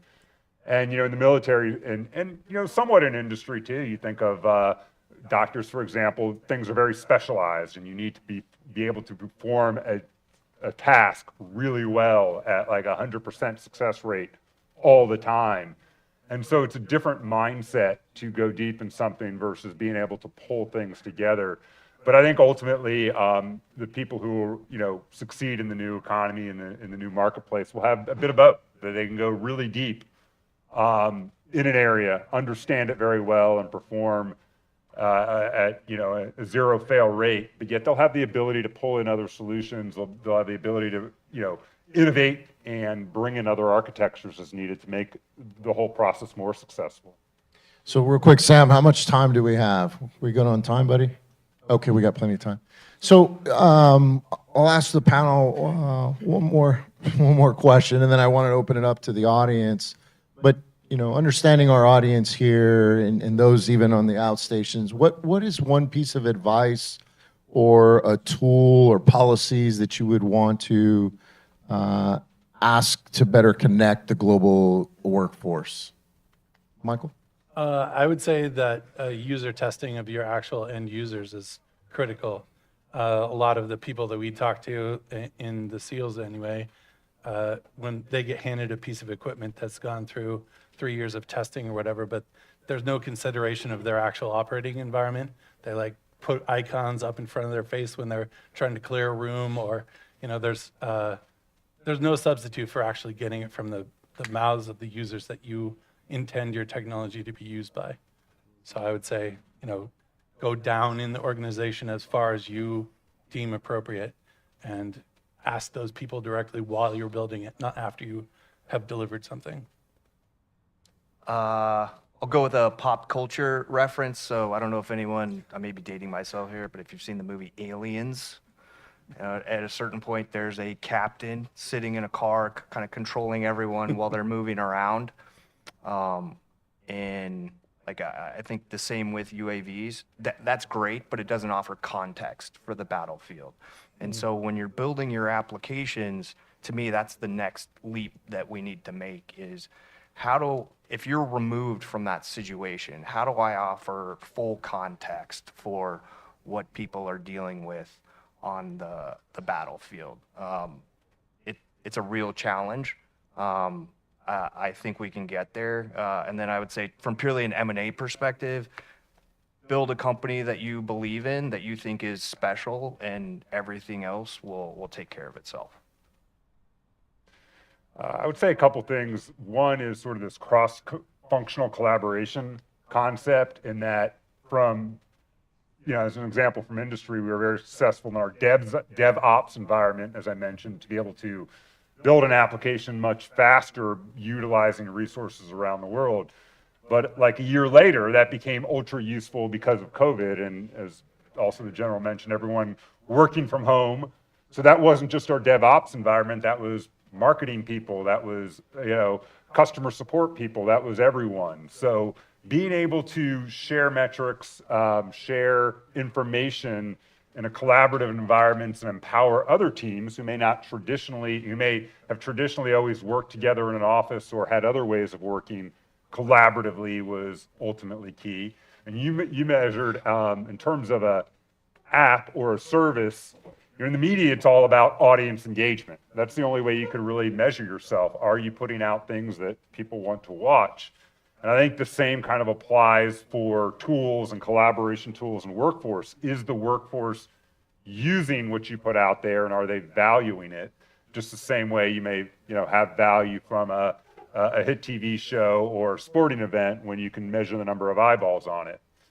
And you mentioned the idea of user experience too. So you got to have those users who are most passionate about it, giving you constant feedback, and constantly iterating. So I think we've enjoyed in industry the ability to kind of fail forward fast and learn from our mistakes. I don't think the military has the same level of tolerance for failure as industry sometimes, but still, the ability to get out there and iterate is ultimately key. Stakes are The sometimes contract much officers higher. don't. Yeah. What was that, Ben? I said the stakes are sometimes much higher, right? Yeah. Failure can mean much more dire things. John? Right. I said the contract officers don't. You're right. Well, I mean, that's. Let me ask one more question, right? Just of you guys, that how important is it for you to look not just within the federal ecosystem, but also the commercial, as you're starting out or in whatever you're developing? What would you say that distribution of importance is, Michael? Critical. I mean, there's hardly any problem that hasn't at least been thought about before. and it doesn't make sense to reinvent. I think the general just said today, you know, you may think, oh, I can do it better, but it behooves you to test that theory, let go, see what is out there, and have actual concrete reasons why yours is better, and then vet that those reasons are actually something people care about. So I think it's critical to, you know, keep as wide an aperture as possible. So you could, you know, look, I find a lot of interesting patterns in fintech, which is the job I had previous to Raven. You know, there's a lot of interesting problems like high-speed trading that have completely different constraints than regular, you know, buy dog food from your web store or whatever. So, yeah. Yeah, it's got to be critical. If you look at how programs work, a majority of the spend is on R&D, and so if we can get more efficient in bringing things to bear from the commercial market and maybe taking those another step in order to operationalize them, I think that's a really great way forward, as opposed to trying to continue to build things from scratch and to learn lessons that probably have already been learned in commercial industry. Anything to add? Yeah, I mean, I would add that I think there's a lot of innovation in different sectors. Obviously, so much technology coming in from the military and eventually being commercialized into consumer hands over time. There's countless examples of that, but it also, you know, with as many consumers as there are and as much innovation in the space, it could also work the other way. So that's certainly something we want to test over time at AAL is, you know, with all the innovations going on in the consumer marketplace, how are some of these technologies able to scale to military uses over time? That's great. Sam, I'd like to open it up to the audience. If show of hands, questions. I think we have 2 folks coming around with microphones. Okay, I'll ask you guys a question. How many of you have global partners? Global partners, not a lot. How many of you guys have thought about expanding into a global environment? Right? Where would be a resource for you guys? Is that widely known? I know we have a lot of compliance that we have to work through and navigate. Is that something that going into a global ecosystem, that's something that we should start with, end with, continue? Like where would be that part that you start to think about global? We have one question over here. Yeah, please.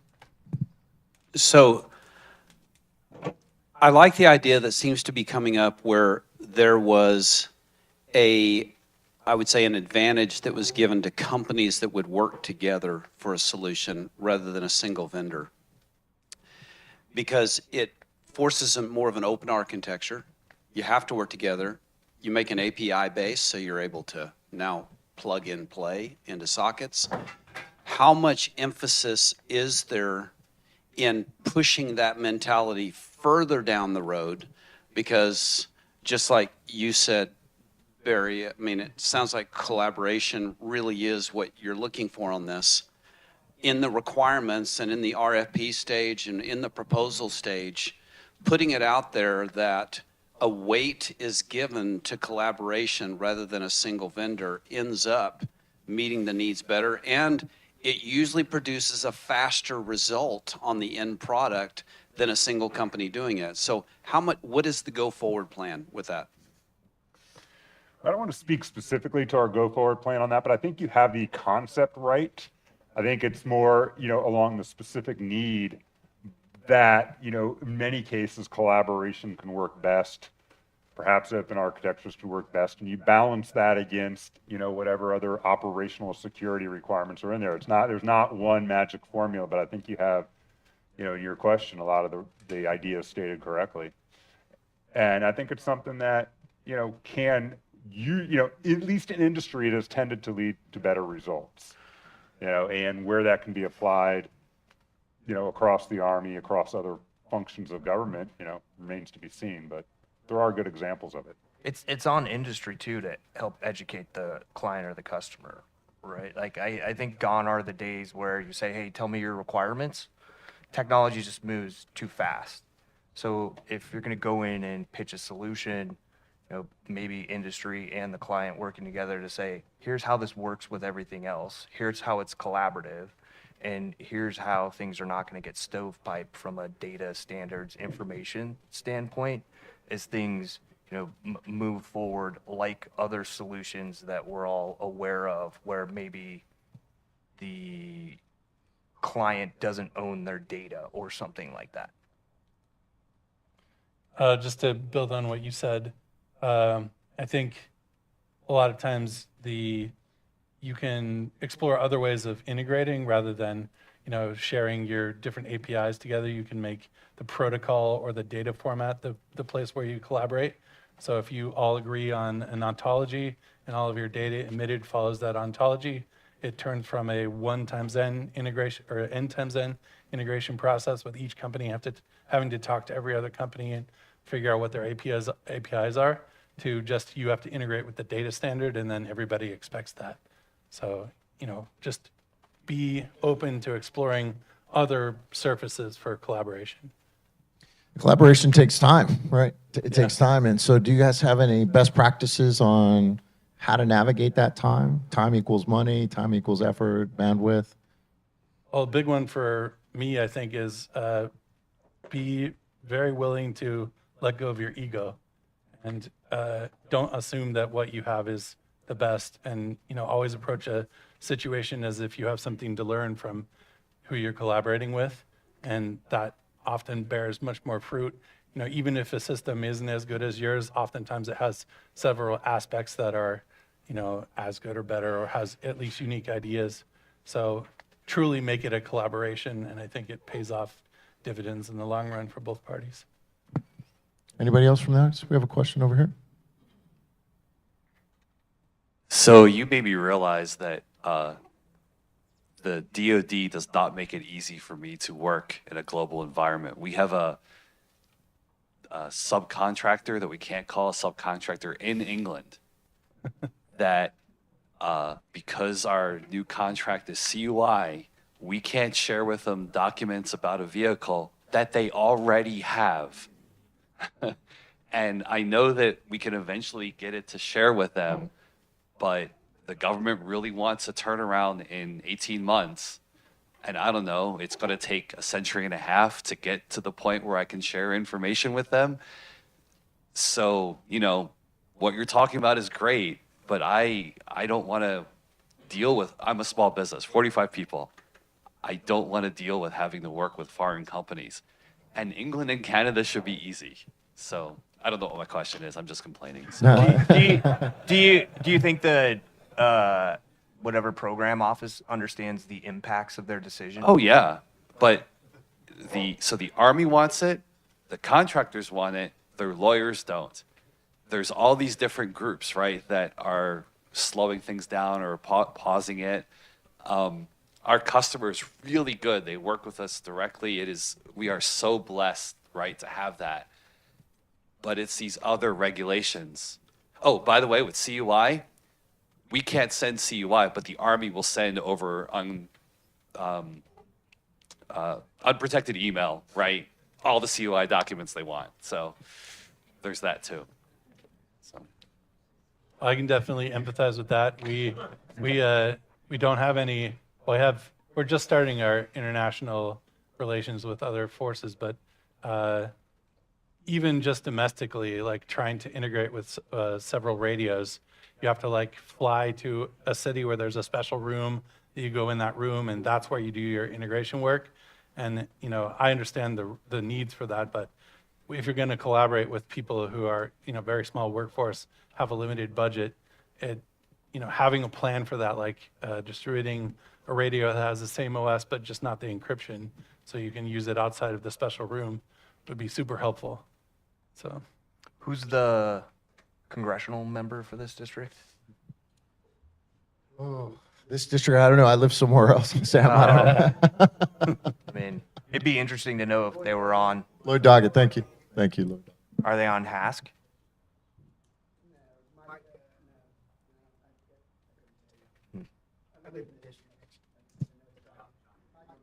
John McCormick. I think that's a great case study, right, to start to follow. So if AAL's not capturing that along your journey, I think it's well worthwhile because others are interested in that. because you're absolutely right. There are these layers that you have to be able to go through just to even resell. You know, I was the night vision guy for the special ops community. Once it hits the movies, everybody wants to buy it. And so you've got multiple agencies, you know, not just even within one agency, you've got to go to the Department of State, and then there's layers going down, and so that adds time. We do have a question in the back.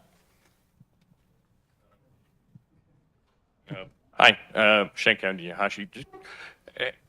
Has the AAL or other teams assembled a list of foreign military sales representatives and those teams that the smaller businesses could work with? Because a lot of the foreign military work, i.e. the product you create here, could obviously work. You know, Citaware is a good example. It's the opposite direction. What's your take on how to work with that? I thought DIU has reps that's working with other countries. Am I making that up, or is that? It's correct. Correct. Yeah. That's correct. Isn't there a DIU office here in Austin? There is, right upstairs. I don't know, is there a DIU rep in the, I don't want to put them on the spot, but these are great comments to kind of capture, right? That, you know, when you think about the FMS, it's not a big office. It's not a widely practiced office, right? It's usually only almost one direction, meaning we've got some old equipment we want to extend out. Maybe we should start to look into that as well. Especially considering the general was just talking about the importance of being able to collaborate with partner forces. Well, it would help if you're using the exact same systems, or at least doing those sorts of integrations at the data layer, whatever, they would just naturally work together. So. Question? Yep. Hi, Eric Hanf, Key Square Labs. We've sold the same product to the United States government and 8 foreign governments. So we've never, ever tried to lever U.S. government resources to sell abroad. I think that's a total waste of time, including DIU. I think what you should do is go to your state export development departments that put resources like state money into trying to figure out how do you expand exports. They also do training on ITAR, EAR. Try to design your products so that it doesn't hit any of those wickets, but if you can't avoid it, at least that's a good place to learn about it, and then just travel abroad and go meet the customers. That'd be my input over. That's great feedback, really good feedback. Any questions for the audience? Well, please allow me to give this panel a round of applause, and really appreciate everybody being here today. And thanks to AAL, they're doing a phenomenal job. Have a great day. Everyone, I want to thank you guys on the panel. And Mark, when we were behind stage, he was a little worried he was going to be the only cowboy hat in the room, but then I just saw Joe Cosper walk in, and he has one. And a couple of you guys said you didn't have cowboy hats, so where's Ari at? Ari's out here, so we want to make sure you guys feel welcome in Austin before we put you guys on an extended break. So, toss it a Everybody little say out. yeehaw, right? Little out over there. There's one over here. Oh, we're missing. All right, ladies and gentlemen, we'll be back here at 11:15 for our next panel. We'll see you in a little bit.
Ladies and gentlemen, we're going to get going here in about 3 minutes at 11:15, so about 3 minutes.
All right, about a minute out.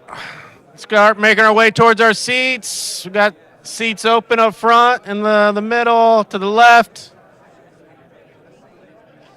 Let's secure those deals now with the companies you're going to be working with in the future. And let's get ready for this next panel.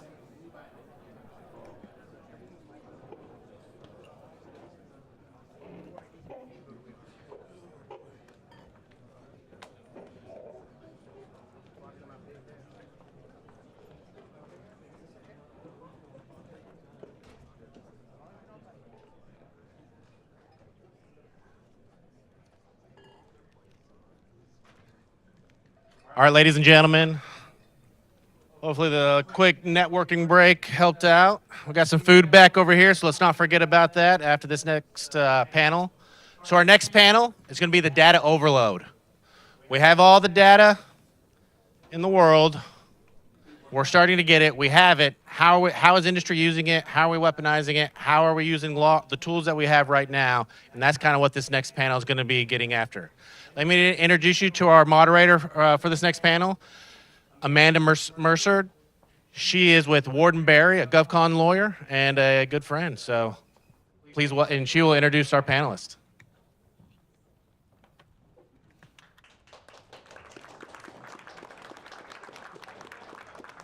Pleasure. This chair is as tall as me, so let's give it a minute.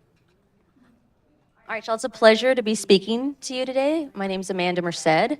I'm a partner with Warden Barry. I'm a government contracting attorney, but I've spent my career doing technology transactions, basically engaging in meeting all sorts of really interesting founders, CEOs, companies of all sizes, and helping them understand their technology and sell it and contract for it. But I am your moderator, and these lovely gentlemen on my left are going to take you through what I hope to be an engaging and fun hour together, where there will be time for questions at the end. So right at the 45-minute mark, we'll do that. But I'm actually going to let my panelists introduce themselves. So let's start with Robert Wellborn on the far left. Howdy, folks. Robert Wellborn. I'm formerly of Meta. If you don't recall Meta, Facebook, Instagram, WhatsApp. I ran decision science there for the reality labs, our advertising, as well as the AI and public affairs.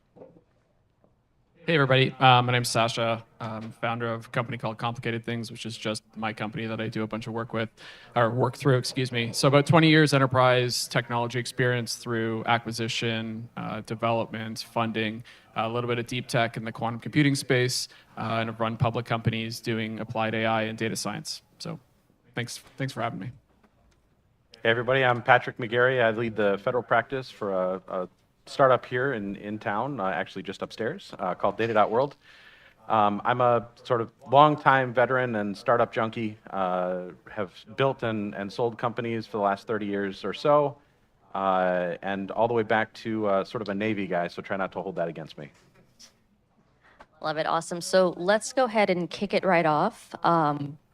I'm going to start, actually, by challenging the title. So take a look at the title, Data Overload, Planning for Tomorrow's 100-Year Info Flood. So given everything that I've seen just in my own practice, I would argue that the flood happened already. We're already well into data overload, and I think that there are, both in government and in industry, just very few true success stories of people that have actually made full use and effective use of the data that they have available to them. They may not even know what they have. So I think we're overloaded now, but gentlemen, argue with me, agree with me, tell me what your thoughts. Let's actually start with Robert and come this way. Well, so the internet data forecast for the year right now is 147 million zettabytes is what we're supposed to have, essentially stored by the end of the year this year. Forecast is 181 million zettabytes next year. The growth rate, the vast majority of that, 53% of that is video. Social media is a close second. Snapchat, every time you put something out there right now, it's a meg for every snap that they're loading. Yeah, I think it's already happened. But the thing is that I don't know, it's not going down. Additional 40-something million zettabytes next year will be significant. Right, Sasha? I mean, my sense is that actually it's gonna be much, much worse. I think a statistic that I remember vaguely was something about like 90% of most data sits behind firewalls. So I actually think that the flood is to come, even though we're awash with data. But I would also challenge the notion of like, the data we have available to ourselves, is it of value? And I think that's one of the key questions that companies that at least I've done work with and are currently building, understanding kind of what the utility is of the data, not just the availability of it. And I think we have a tendency to just over-consume and over-capture data and not necessarily have the discipline to be able to understand what the underlying kind of signals are in that data, let alone what we put into things like models, which is a word that I've heard about 175 times in the past 2 days, and I'm really wondering how many people know what a model is in terms of how it works. So I'm looking forward to talking a bit about that. Awesome. Patrick? Yeah, I mean, the waters are already hip deep in the rise and fast, right? We've experienced the flood. We're in the middle of it. Just to put some context around both of those things, which I actually agree with, but the data forecast, 147 zettabytes. Like, what's a zettabyte? That's like 1 zettabyte is 200 billion with a B HD movies. Like, it's a ton of data, right? And it exists out there. But you have to look at the other side of some of those forecast numbers in that 70% of data that's collected is never used, never looked at in any way. So, to your point, like, I think you got to make sure that if you're collecting data, it's for a purpose, right? That's the biggest thing. And we are in the flood, and we have to start paring that down. Even with AI agents helping us along, there's no way that we're actually going to make physical, meaningful use of that flood of data. It's just not going to happen. Excellent. So I'm going to ask a different question and make an analogy, and I'd love for you to either challenge the analogy, tell me if it's even the right way to begin thinking about it, but for everyone on the government side of the house, I know that the term logistics is something that you understand, something that you live by, something that you plan by, something that you strategize around. And if you think about where we are from a technology standpoint, the tools, the software on the edge, we have drones, we have all sorts of new capabilities that are technology based, that utilize AI, that have integration points, that function with APIs, that all need data. So I sometimes think about and make the analogy that, understanding what data you have, knowing whether it's in a state to be used, knowing what it then needs to be used for, you can think about data from a logistics standpoint. But I'd love to hear, one, is that wrong? And then two, from an industry perspective, if you know already that we're flooded, how do you begin to from a fundamentals perspective, how do you begin to approach the problem of being overloaded with data? Where do you start? How do you start? Let's go this way. Patrick?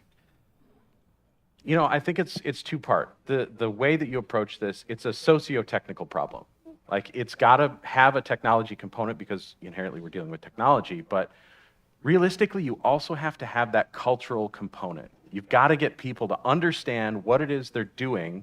You got to get, and to General Raduege's point earlier, like, you've got to get people to start, you have to let people start doing their jobs, right? And you have to trust that they're going to do their jobs or hold them accountable if they're not. And so it comes down to like, hey, we got to get the culture aligned. We all got to get moving in the same way. You got to stop having these rogue, like Microsoft Access databases under people's desks that are making billion-dollar decisions. Like, we got to get away from that. And that will also help trim down the flood of data. But then you just got to have an understanding of, what do we have? Where's it coming from? Where's it going to? Who's using it and how? Like, those are the sorts of questions we need to answer now. A lot of people want to go to that AI dessert table, but they're just not ready, right? And we asked an industry-wide question of who's ready to go to AI. 6% of organizations feel like they have their hands around their data and they're ready to go to AI. That's 90%, 94%, depending on error, of people are not ready for AI, and a lot of it has to do with the state of data. So I think you got to solve all of the parts of that socio-technical problem to really get your hands on it. Sasha? I mean, I can give you a specific example around supply chain digitization and fragmentation that's focused in and around data. So one of the companies that I'm working with currently has a trade finance solution. Trade finance, if you're going to try to finance the movement of goods from one part of the world to the other, you're actually liable for the contents of those goods. So if you're shipping a container from somewhere in Asia to the United States, if you're financing that shipping, you're liable for whatever's in that container. It's actually really hard to understand what's in a container at any given point. So what you have to do is build a series of mechanisms all the way through. So historically speaking, and to this day, really, it's still a very analog-driven process. So you have waybills, you have individuals that are checking these containers as it moves around the world. And so one of the ways in which that we had to solve for that was identify the technologies in which to digitize those various different points and then make sure that we're not subjecting our clients, the financiers, to trade-based money laundering fines. So when you use stuff like OCR to digitize documentation, you're doing kind of checks across the various different global sanctions and sanctions screenings, and you're moving goods from one place, from one place to the other. You have the means in which to apply data acquisition, data normalization, and enrichment, and evaluation and screening to be able to provide the outcomes of movement of goods. Now, part of the socio kind of economic challenge there is, how do you align the incentives across that value chain to be able to kind of mobilize people moving from waybills and I don't really care what's in the container to digitization of documentation and then high incentives in which to kind of ensure that those goods are moving around the world and not being triggered by red flags. So there's to use the Charlie Munger Berkshire Hathaway or whatever analogy of like, show me the incentive and I'll show you the outcome. A lot of that gets missed, I think, in government-oriented applications where the incentives aren't necessarily aligned with the outcomes to be able to do things like digital transformation, digitization, data acquisition. So I think those are some of the ways to think about that, because when jail time is on the minds of people that are financing the movement of goods, because they don't want to be subject to kind of money laundering issues, then they're going to make sure that whole process gets digitized and they have visibility into it. The lawyer likes your answer. That's it. Orange jumpsuits are not nearly as nice as Brooks Brothers suits. So yeah, that's the. Well, so it's interesting. So to your point that we need to get to governance before we get to bots. I mean, there's a substantial piece to that. I mean, I think that I'm much older than I look. Years ago, I worked for Ross Perot, and Perot had this 3 V's framework that was value, velocity, and veracity that was attached to the data that you have coming in. And so essentially, you've got to be able to understand the speed at which you're getting data in terms of bits and all the rest of that stuff, and timing. You also have to understand just how much transformation do you need to do, the veracity side of it, for it to be true. So how much filtering, how many lies do you have to take out? How much wrong stuff do you have to take out to get to the right stuff? How much do you have to transform the right stuff for it to make sense to you? And then finally, so that you can understand the value. Like, how can I turn this into something that is actually in dollars per person, and in military aspect, in lives per second, in each one of these things, like, how do you really make this into something that's valuable? And and the 3 V's framework that Ross pushed was surrounding, like, when are we landing this at a data center? How many additional data centers do we need? And then going from that to, like, how many analysts do we need? How many software engineers do we need? And so I built the whole supply chain built off of the 3 V's, and that was how we priced contracts and everything that we did for post office and for anyone. But when I look at what I had, to go to a concrete example, at General Motors, so I was the CDAO at GM before I joined Meta, Chief Data and Analytics Officer. You have too many abbreviations in your life already. The telemetry that we had coming off the vehicles is probably the closest that you have what you're looking at today. And that telemetry with coordinates, as well as everything that was coming off. So, like, just how much pressure was applied to the brakes, what radio station you're listening to, what's the temperature inside the car, what's the temperature outside the car, are the windshield wipers on, all the rest of that stuff coming at, about a terabyte hour or so. And that was 4 years ago. And if it's an AV, it's about a petabyte a day. And used to be a long time ago, for those of you just like, I can't even, a petabyte was about what defined a data center. Figure about 3 petabytes defines a data center now. So AVs produce a remarkable amount, without cussing, a remarkable amount of data. And so, having the framework in place in the first place, is essential, but not having a framework in place is deadly. Because the sheer volume that you're collecting, it's the New Jersey trash barge. You better have a place to put it before you start collecting it, because if you don't have a place to put it, it's going to be ridiculously embarrassing. It's going to get incredibly costly, and you're going to fail to find any value out of it at all. And so, to summarize, back to your very first point, starting with, what am I collecting? What am I going to do with it? What is going to be the application? And to your point, what's going to be the interpretation and the incentive associated with it? Literally, it has to be step one. The framework has to be something. It doesn't have to be Ross's 3 V's. It's 30 years old. But it has to be something. Otherwise, the failure is going to be very apparent and very expensive. Love it. So I'm going to ask a different question. We didn't prep this one, which are my favorite kinds of questions, actually. So each of y'all have been in industry. Each of y'all have been leaders, have had to build teams. So I want you to try to help me here, because as by far the least technical person on this panel, and also being a lawyer, let's say I wanted to go out into the market. I'm a brand new CEO, or perhaps for all of you sitting here in leadership, to the extent you're with the government right now, with DoD, and you're faced with a very real issue of, I generally understand what these very intelligent gentlemen are saying. I understand that I need to know what data I have, where it is, how I can use it, what form is it in, how do I cleanse it, how do I then approach a problem with it. All of this is great, but I'm certainly not going to do that myself, nor can I meet the needs of a massive organization or even a small one without the right talent and resources. So all of that context to say, what are the first hires that I make to help me begin to go down the list of the fundamentals that you listed out, the what data, where is it, how is it, et cetera. Who am I hiring to help me figure that out? Is it one person? Is it multiple people? What are their backgrounds? And what's the very first hire you make? And I'm gonna do something different and start in the middle with Sasha. Okay, so you'll appreciate this example. Oh, thank you. Okay, because you worked at Meta. Yeah.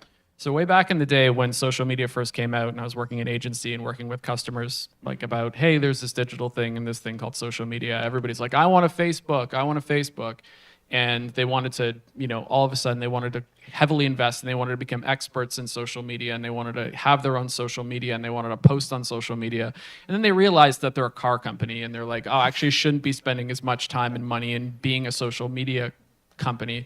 And part of the kind of discipline as somebody who's in an industry that maybe is not necessarily like a data practitioner or a data technology company, is just to be disciplined about what you actually do and what you're actually trying to achieve with data.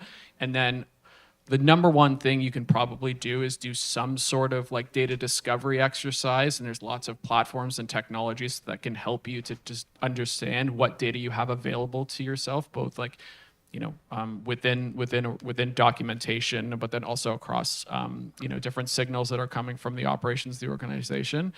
And that's probably the first thing you can do. And you can actually make a really strong business case for that because you usually have redundancies of information. So you're probably storing at least 4 to 7 times the number of kind of data point or data documentation and data than you actually need. So you have probably lots of redundancy of data. Like in a very simple example is like there's probably 7 versions of every PowerPoint presentation that's ever been created on email servers stored somewhere on somebody's OneDrive. And like you can make a quick business case to go, hey, let's reduce that and let's reduce our costs. And therefore we can kind of invest behind the kind of the case there.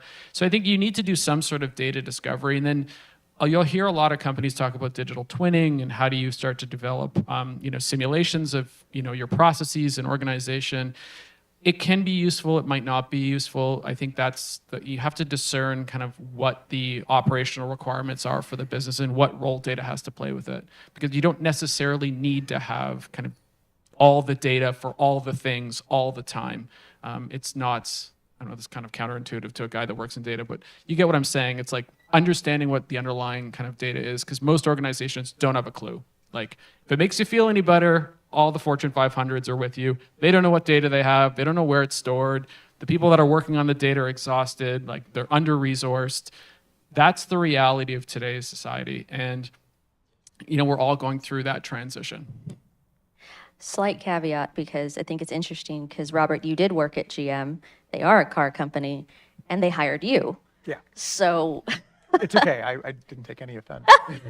well, no, but they hired you. But it goes back to the question of, who do I hire? And I think all of the process steps that Sasha laid out are absolutely accurate. But who are you telling that to? Who is understanding the outcomes and then actioning upon them? Is that a CEO? Is that a CTO? Is it your head of IT? Do I need a data scientist? Do I need a data analyst? What do I need? Well, this is so like never, just present company excluded, but never ask a barber if you need a haircut, never ask a lawyer if you need to sign something. I don't know that you should ask a data scientist if you need a data scientist, but at the same time, so I will give credit to Mary Barra, Chairman GM, that the very first thing that she hired as far as a CDAO was surrounding data monetization. How do I get to the value associated with the data? I would love to claim my brilliance in my very first hire. My first hire was a data architect that I stole from USAA. Dave Nyquist. By the way, looking for a job if anybody's looking for a ridiculously incredible data architect. Okay. But having a chief data architect and, kind of our third person that we brought on board was the oldest, crustiest, most angry programmer who'd been working on the COBOL stuff his entire life and hated everything about the company and just had no reservations of telling us everything that was wrong with every single process. And, it's between those two, that was really how we got to what was of value, what was a waste. We went from 31 CRM systems, from customer systems to one over the course of 3 years, and from what I understand, it used to be 600. So like there'd already been a significant paring down that was associated with that, and that's just to understand a customer. We had 41 million variants of the Chevy Silverado pickup truck that you could purchase. We didn't sell for those of you that don't know, we don't sell 41 million Silverados in a year. And so just paring that down to what we actually could sell saved us billions of dollars a year. And that wasn't just data, that was a combination of both what we had, what we were filing with the NTSB and NHTSA, National Highway Safety Transportation, required from us, and then just spare parts that we had to keep on top of all of that stuff. So, so there's a tremendous amount of value that you can find very quickly in pursuing the monetization route of the, and monetization, there's kind of 3 kinds of monetization for those of you who immediately go to, I want to sell my data. I know coming from Meta, that's what you're expecting. But the very first one is, can I do stuff with this and increase the value of my existing portfolios? Can I reduce my costs? Can I make things that I get to be simpler for me to use? Can I reduce complexity? The second one is exactly what you expect, is can I turn this into products that I can sell to other people? Can I turn the data into products that I can sell to other people? And then finally, the last source of value is, what are the things that I can add to my existing portfolio that increases the value of those products that I have today? So if you've got telemetry data and you can add, oh gosh, I'm sorry, I'm just going to use terms, models, to the telemetry data that can say, this is a spot in which bad things are happening. This is a spot in which good things are happening. That is a value add on to an existing data product. I should have used both fingers to do data product, but there's a substantial increase, and following from there, it becomes I'm having to move this so many times, reduce costs on all the rest of those things. And so the framework of those 3 types of monetization, I think, so my argument, sorry, I dropped my book. The framework of those 3 types of monetization, I've given you 2 frameworks now for free, I think drives who you should be hiring. Excellent. I love that. There's probably more to say on this topic, and we're going to switch in a minute to get to the lovely topic of AI. No, you're good. The point is to show that it's not a one-size-fits-all answer. Fundamentals are key, and how you approach your fundamentals for your organization, for your purpose, are going to be different. And you should be hearing from the success stories that are next to me. So Patrick, anything you'd like to add, anything that you'd agree with, disagree with, any additional comments on building the right team to approach the problem of data overload? Yeah, I mean, I guess the first thing I would add is that I find it surprising sometimes how often when people want to go do something new or do something hard, how often they don't realize they're going to have to do something different and that it's going to be hard. It's interesting too, because like when you talk about solving some of these problems and you're going out and, we have to get creative about what these things look like. So, to answer the question quickly and then continue speaking, I would say the first person you got to hire has to be multidisciplinary, right? Context is king, and you need somebody who can take a look across the organization or across barriers, boundaries, verticals, whatever, and is able to translate. And I think that's going to be one of the most important things is, you can find the old crusty guy who knows where all the bodies are buried and why everything is wrong, but you also need the person who's going to be the visionary, who's going to look forward to how do we get to right, but how do we not get to right now, How do we get to write 5 years from now? And you really have to find somebody that can bring together sort of multidisciplinary problems. And I think that's the thing that we're seeing with the modern warfighter too. The folks that are succeeding are people that are able to bring together, and I'll go back to that OD&I strategy, right? The data interoperability. How do we stop answering questions at NRO or at NGA? How do we start answering questions by pulling data from those places, incorporating stuff from NASIC, stuff from the actual forward deployed forces in the field? How do we start getting more of that context? Like I said, context is king, right? You really have to understand not just what's the question you're asking, but why are you asking it? And what is the part of the question that you haven't asked? And so I think my first hire is definitely going to be somebody who can speak multiple languages and be that sort of Tower of Babel. So someone really hard to find. Yeah. Okay, Yeah. good. Well, we also Excellent. need to invest in building those people, right? Yeah, for sure. So I'm going to switch here and ask a question, but I'm going to preface it first. So I'm going to ask a question about AI and how it can help us understand data overload. And I want to preface this by saying AI is not a blanket term, first and foremost, and it is not the end-all be-all way to solve all things. Okay, period. Just hard stop for there. If everyone wants to argue with me about that later, that's totally fine. I also argue for a living, so be warned.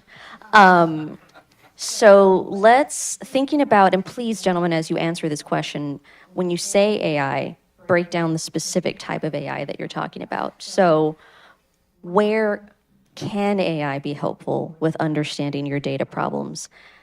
Because to everyone's point, on just the volume aspect, the volume and velocity of data, one of you, I think it was you, Patrick, during prep made the comment that we are well past the point of being able to understand the data sets that we have just as human beings. We need technology. And that technology increasingly is going to be AI and already is AI. So what AI is it? What kind? Where is it being deployed? How is it helpful? You were last, so you get to go first. So I'm going to start my answer by asking the audience a question. How many people in here have spent at least 10 hours on some form of AI? It could be Gemini, ChatGPT, raise your hands. At least 10 hours. That is phenomenal. Pat yourselves on the back. That's excellent. Now, how many of you could define the difference between a large language model and a small language model? That's a place that I would say is your next 10 hours. Because that's the thing, right, is we have to make sure that the technology that we're applying is appropriate to the task at hand.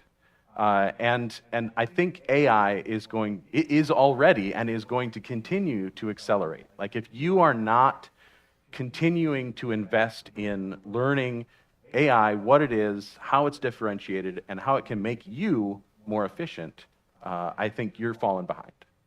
And looking at this problem, a lot of people right now just want to be like, oh, ChatGPT is the answer.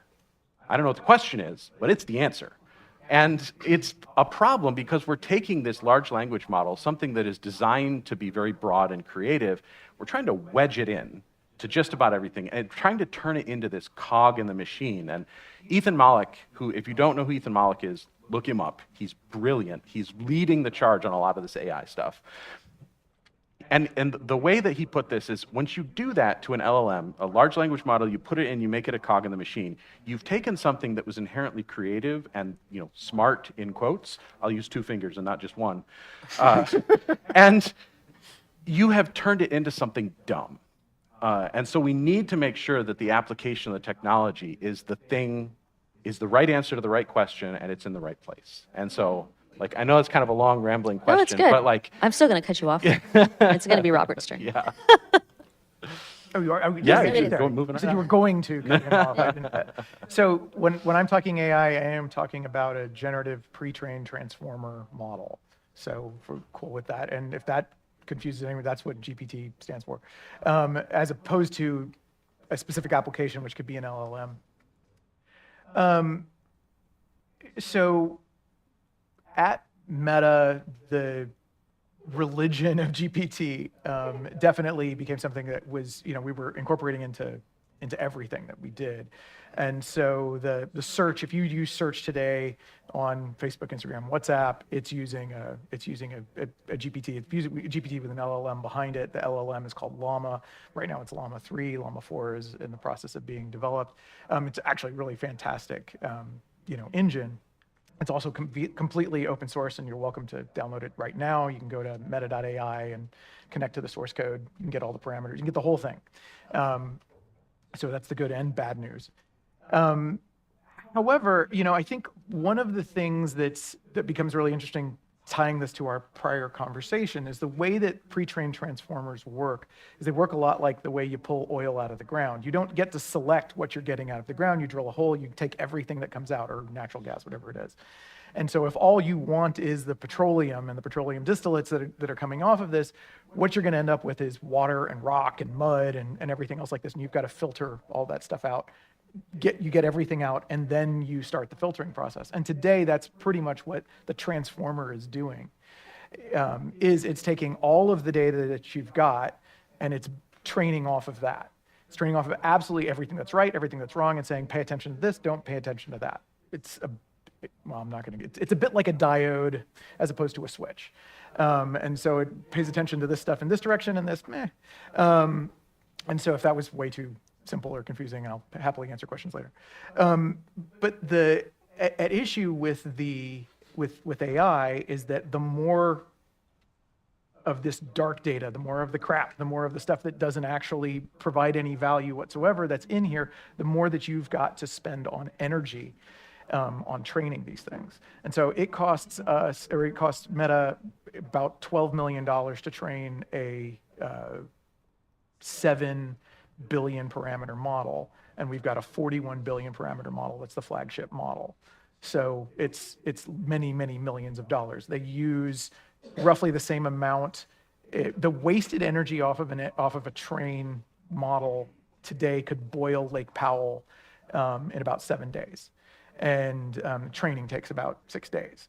And so just to give you an idea, I think that's how much energy that is spent on this. And the vast majority of that is pay attention to the stuff that's right and ignore all the other stuff. So AI is a really fantastic tool, but it's a really fantastic tool if you've got billions and billions of dollars to spend, which Meta does. If you don't have billions and billions of dollars to spend, you better pare down your data sets before you start doing the training and all the rest of this stuff. Otherwise, you're just going to be wasting all of that money. I love that. Sasha? Okay, I'm going to try to be as pointed as I possibly can. Okay, so traditional AI, machine learning-based AI, computer vision models, just think of it as optimization machines, right? So they're just trying to optimize to a particular outcome, and you can train and fine-tune a machine learning model in which to do that, right? That's the good old-fashioned AI that we've had for a little while. So the generative-based AI is, I think, one, it's not intelligent. Like, I think we need to do away with this trope of it, like, oh, it's so smart. Just because it produces magical experiences, they're not inherently smart. They're token prediction machines. They're predicting what the next token is in a sequence based on the context in which it provides. So, and if you want to use these models, you can, but you can't necessarily fine-tune the parameters unless you have your own data and you have a whole series of activities to be able to improve and tune the performance of that model for your particular use case. So they're general in nature, and they're generative in nature, and they are based on predictions. So they're not necessarily inherently intelligent, at least not currently. And I think you could make some arguments around O1 and the reasoning capabilities as being a step in that right direction, but again, they're not inherently intelligent. So I think what you need to realize is with this kind of new generation of models is that if you have a specific use case that requires precision, it's probably not the right use case. Also, when you're thinking about what data you want to integrate into any form of artificial intelligence, sampling is really important as well. So you can use different techniques in which to identify what the signal from the noise is to be able to start to ingest and bring things in and start to into the models themselves. It'll improve the efficacy and the efficiency of the model. You'll spend a lot less money and energy in which to tune those things. But I think one of the biggest opportunity, and this came up yesterday in the discussion around, I think, real-time readiness, is there's a fundamental different way in which that encoding is happening with the tokenization of information and vectorization of information, which I think will be very powerful for this audience in future, because you're able to embed different types of data into singular vectors or different types of forms of compute that are being used by these neural nets. So you can embed multimodal information, so image, video, sensor data, free text, through custom embeddings that'll enable you to use the same technologies that we use to develop the magic of the token prediction machines of GPTs to be able to start to do those predictions for you in terms of your operations. Now, it's very, very new and it's very untested, but if you're looking at ways in which to take advantage of these new technologies, I take a look at the ways in which that you encode information, because that's fundamentally different from what it has been historically. So it allows you to leapfrog forward outside of the COBOL kind of technologies that you have historically, take advantage of the new pieces of information, and be able to encode those in a way that neural networks can work on top of. Awesome. So we have about 7 minutes left before we turn over to questions. Is that right, Sam? It's good. I got there. Yeah, paying attention. So we've talked a lot about, and I think we've actually spent this entire time, which was the whole purpose, was challenging the title. The idea that the overload is now. We're already here. We covered, incentive structures. We covered hiring, the right team. The right team's different for you. We've talked about how we need AI, but we have to understand it, and we better understand the cost of it and try to get some return on value. I really like, Robert, your comment about, using AI is an XYZ billion-dollar, effort and cost. And if you don't have that, you have to get more specific, right, and pare down your data. Point being, the use of all of the new tools that are out, and even the tools that we've had for a while, always come back to the data, always comes back to fundamentals. And I think you can, and this is, I'm going to make a statement, which I would say is probably correct, but you guys tell me if I'm wrong, and then ask you if I'm right. Great, how do we plan for the future? How then do we actually plan for 10 years from now, for 20 years from now, for 30 years from now, et cetera? So to come down to the question, any problem that we're faced with, and I'm going to use AI and technology as the premise for these 5 statements. I think you have to look at every problem and go, what problem am I trying to solve? Why am I trying to solve it? Why haven't I been able to solve it before? Why am I solving it now? And then only after all of that do you get down to, is AI the right reason or the right way to solve that problem? And it may not be, but I do think that data is inherent now to all problems.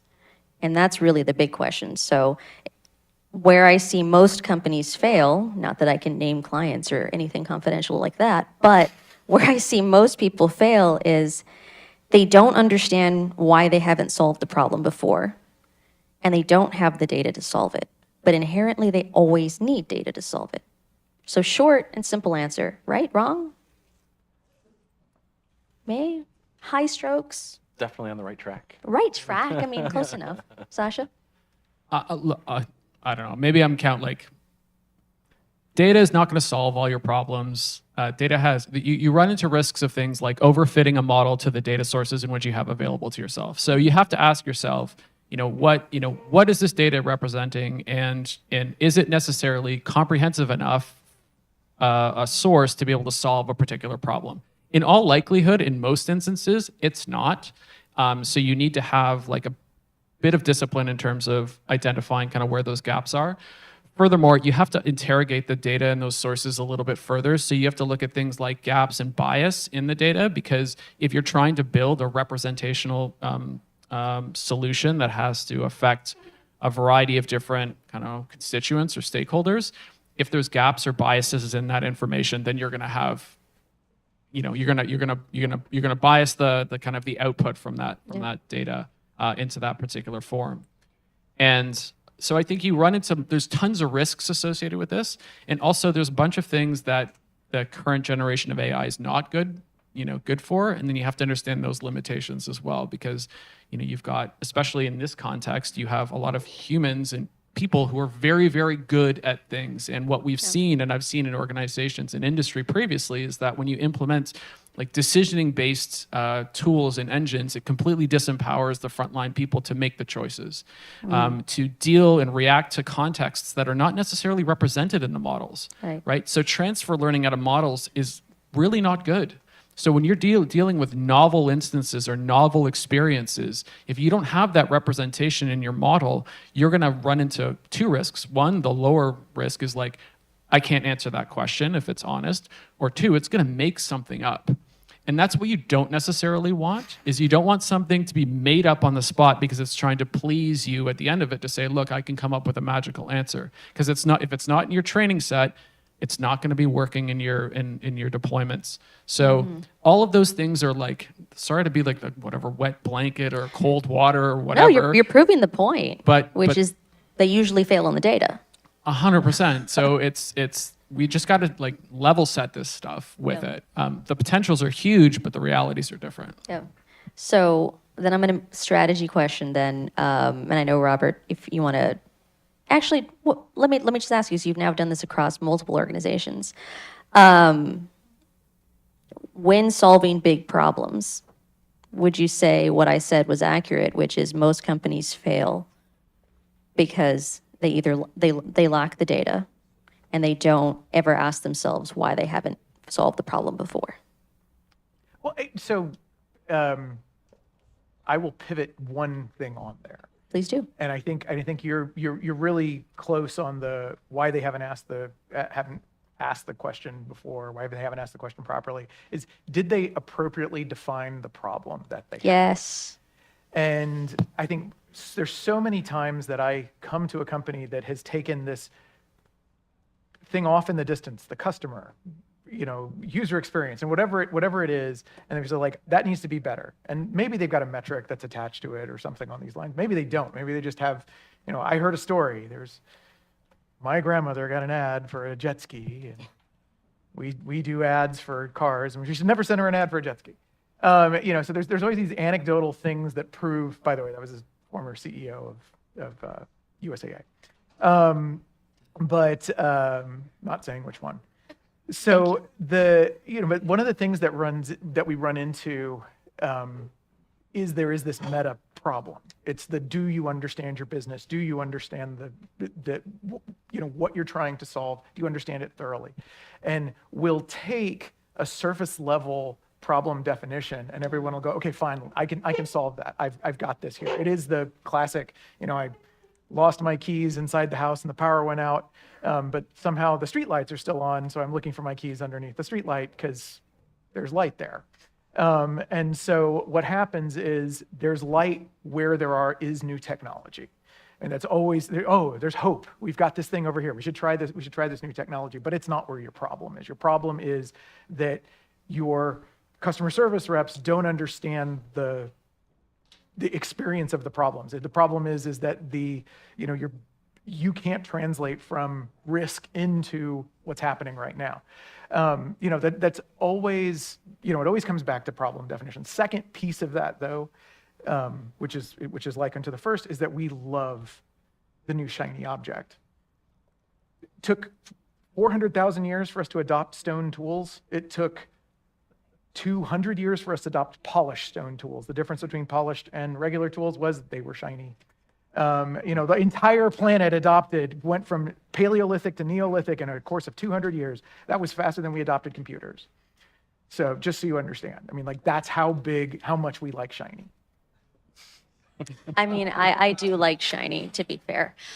So on that wonderful point, you have 14 minutes with wonderful people to answer questions. Are there questions in the audience? There's someone out. There's already a question in the back. Anybody got a mic?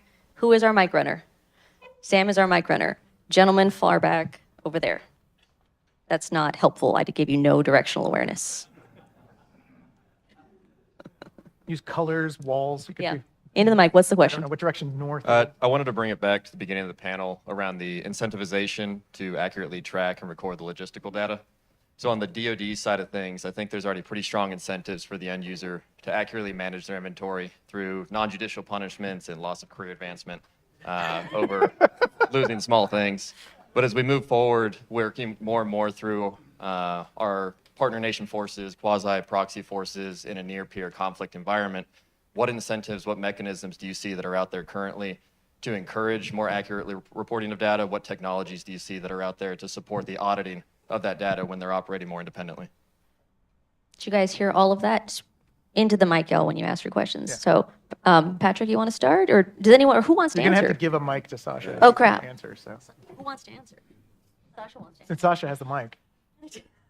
So it's a great question. So I don't have the depth of kind of military background to be able to answer the specific incentives across a series of kind of interoperable chains, but I can speak to it like in probably the like world-class example, which is frankly marketing technology and advertising technology, where you have enough of a value or incentive structure across a whole bunch of constituents that can kind of work together to be able to generate kind of, you know, independent kind of micro wealth, if you will, as well as macro wealth. So the reason why Google and Meta are amongst the most, I don't know, the largest and most profitable companies in the world is because of advertising.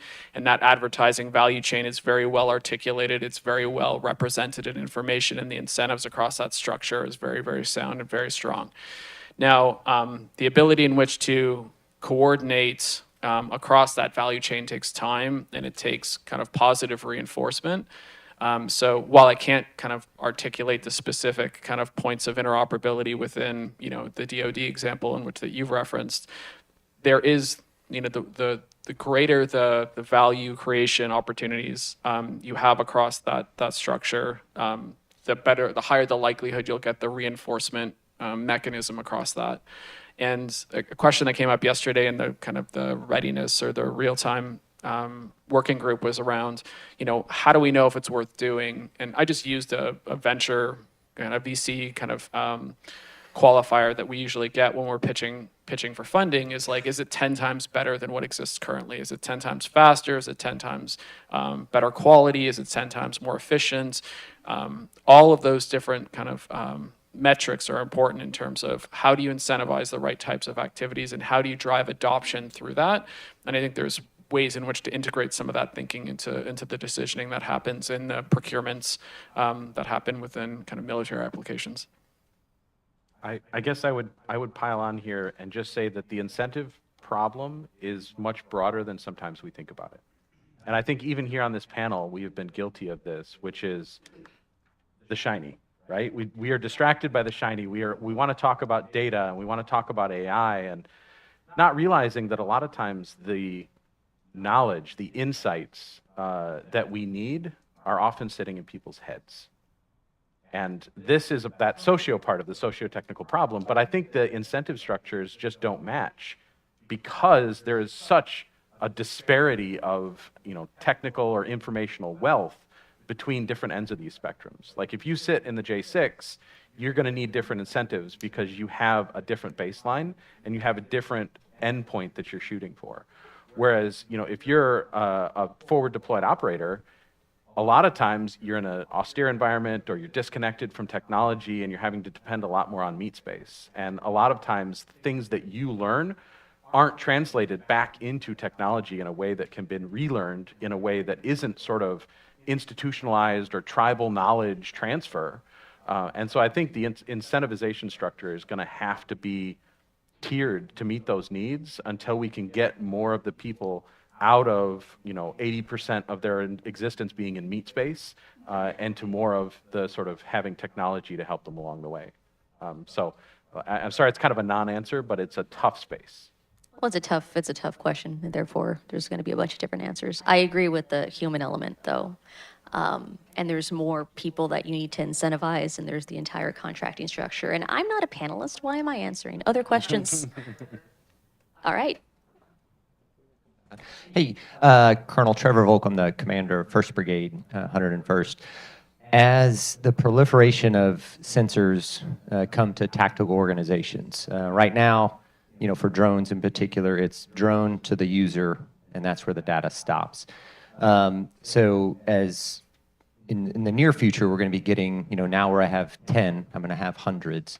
From either a technology perspective or from an approach of how do we better in the Army, tactical organizations, leverage all this unstructured data that's coming to us. How do we prepare for that, both as from a leadership perspective in training and organizing to facilitate that, and then of course if there's technology to help us with that in the future. Thanks.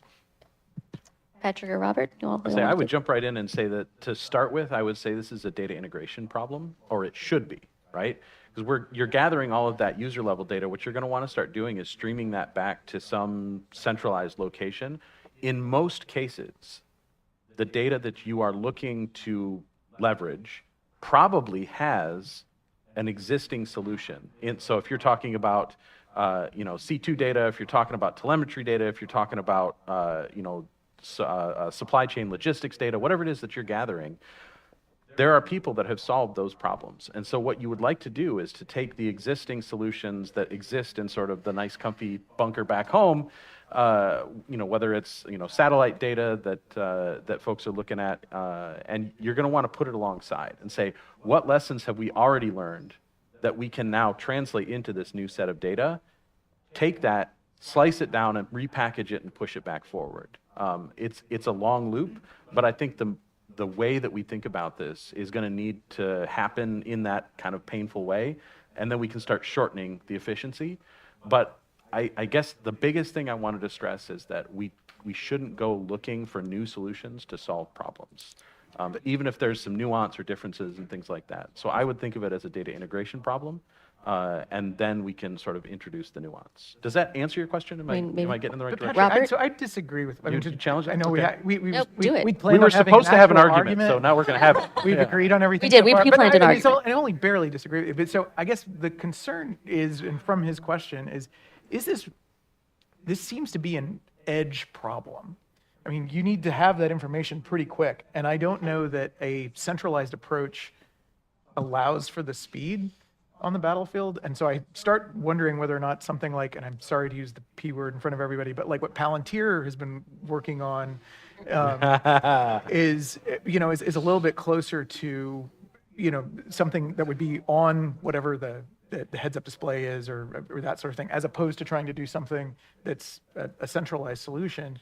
Matches more for the. Well, and to be fair, I would agree with your statement, and Yeah. so that's why I was saying you need to pull it back to start building answers that you can package. So this wasn't a real-time loop that I'm thinking about. I'm thinking about that you actually need to come up with a small model that you can push back forward so that you can have those things happen on the edge. But we need to start with the solve problems. So there's a couple of different things to think about here. So one is, I know everyone loves buying metal, so like some of the new hardware that's coming out will help to deal with some of the limitations in terms of, compute and actually computing models on edge. So you're going to see a lot of innovation that's going to happen in that space. They tend to be very power hungry, though. That's one of the issues that you have is you've got power-hungry edge devices and edge compute. When you're looking at doing anything that's trying to do any type of self-learning or that can be kind of dynamic in swarm-type environments, like you usually want to do some sort of centralized training, and then you want to try to reduce and kind of reduce the size of the model and push to edge devices. Those models will be brittle though. So edge cases will start to run into some of those issues, but there's some very interesting innovation that's happening on the hardware side that can try to help to deal with kind of the gradient descent of the brittleness of models and start to adapt to more kind of edge cases. So you don't run into the autonomous vehicle issues that you see with like cars like circling a parking lot with one another, which is obviously what you don't want in a tactical environment. Another question, one last statement. They each answered 3 different of your potential problems, coming back to the fundamentals of what is your problem. Next question. Thanks, panel, and that's a great topic about data. Frankly speaking, data will continue to grow, outgrows all our hardware, all those infrastructures. But what I want to also follow the previous question is, facing those large volume of data, what's our approach? Give you some example. In the past couple years, we working on data storage, but we do computational data storage. Why? Because we believe computation resource probably will grow faster than the data storage resource, right? So we can doing those computations so we can better condition the data, so we can save storage resource. Today, we are talking about data transport. We have new ideas, computational data transport. So we can leverage those computation resources because we believe computers run so fast today, and we have an abundant computation resource. We can use those to precondition your data. So we can compact the data, we can make the data better format. Or another way is good edge computing. We can extract the useful information before you transport a large amount of data over the network. So those ways, I'm not saying we can totally solve the problem, but it offers some insight to alleviate the problem. Thank you. I mean, I think it's a great point. I was trying to reference a little bit of that earlier with sampling. So understanding kind of like the signal to noise ratio of what you're ultimately trying to optimize for. And I think you have the means in which to do that. We didn't even talk about any of like the pre-processing side of data or in the post-processing side of data, which is obviously all part of this entire ecosystem. We kind of jump from like sourcing data to applications. So there's a ton of compression technologies, sampling technologies, which can help to deal with that particular issue. We just have to get out of this mindset of like, I need all the data all the time, accessible always, because that's what's creating a lot of the issues that we have with energy consumption and then just straight up storage. And we're, I hate to say this, but warming the earth as a result of it, like literally with data centers. Yeah. 5,637 data centers in the US. The next biggest country is Germany, and they have 530. Yeah. Oh, Jesus. Next question. We're painting one over here in this corner. Next person, please speak into your mic. Where are you? Hello. Mary Stewart, Iris Technology.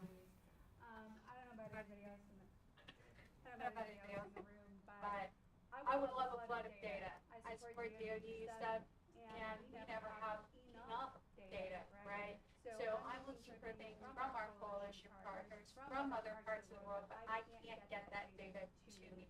It's either CY or classified or some way that I can share, so I end up making synthetic data, putting training models on synthetic data, testing on real data, but then when I give doctrine to the captain or I've created a battle management plan for that Army battalion commander, he's like, well, my gut has been telling me for the last 20 years I should point my sensor over here. Why should I believe your voodoo AI? Right? So how do I get people to buy into, hey, the answer I'm giving you is more informed. It might be better, still use your gut, hey, I'm not taking that away from you, but to believe what I'm giving them, especially when I have to train on synthetic data. So I think you're making a great point for the disparity that we were talking about, right? So there's a lot of time, and I can't tell you how many times we've gone in, to a customer, especially in the DoD, and they've said, we've got data and we want you to make sense of it. And then they hand you some PowerPoint decks. And it's like, okay, this is not data, really. But I think, your point is real, right? It's like, not only has there been a barrier that has stopped you from getting data that existed somewhere, probably, now you have had to create synthetic data, so you have contributed to the flood. And I think that's a cultural problem that we're going to have to solve. So, sorry. Anything to add, Robert? No, I'll let Sasha. Just be careful with synthetic data. It degrades models over time. Yeah. No, and that's, and that kind of goes back to the question he was asking earlier. Nothing succeeds like success. So, models that are more successful tend to get fed more real data. I don't know that necessarily is going to work with the DoD, but if you're, I've had plenty of times that I've had the question of I've been doing this for 50 years. Why should I be listening to you? At the same time, it's like that. Well, my model makes us billions of dollars a year, and you make us what? And that tends to be a pretty good way to solve the problem. Is you solve it with what your success metrics are. However, you're right. I mean, I think the synthetic data is a significant problem for doing modeling. Awesome. So we are over time now, and I'd like to thank everyone for just having us, and thank each of you gentlemen, Robert, Sasha, Patrick. Excellent job. Thank you. Thank you, Amanda.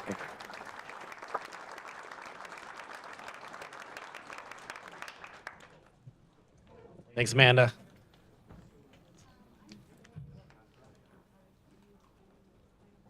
All right, we're about to close everything out for the day.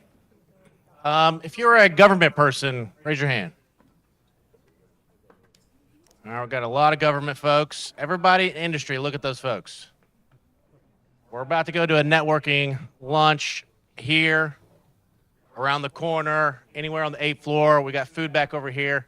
Grab those people, grab their elbows, speak with them, find out from the government, the customer, to industry, hey, what do we need to be looking at? Are we solving the right problem? Are we solving the right mission that is your mission?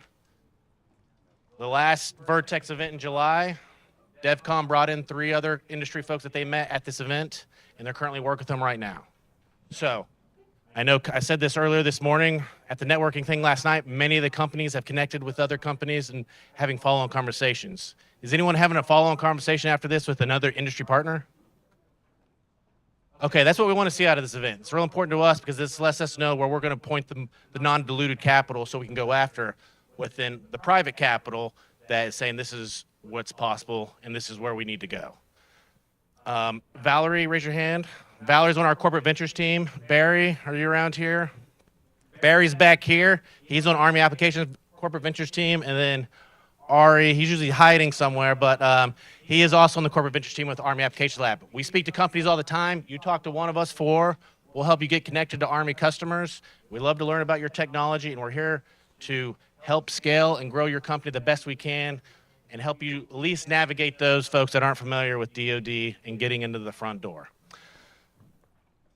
The industry feedback QR code right here. We've received about 40 responses from yesterday's breakout sessions. And please, this afternoon's breakout session, provide us your feedback. If you aren't getting a voice in the room, or if you just want to make sure we understand what you're speaking about and what your technology can do and where you think the Army needs to go at for solving our problems, please put that feedback in there. That data is actually aggregated, and we learned a lot about large language models. We'll stop using ChatGPT. No, we're not really doing that, but thought I'd throw it out there. Please give us the customer feedback. Next slide.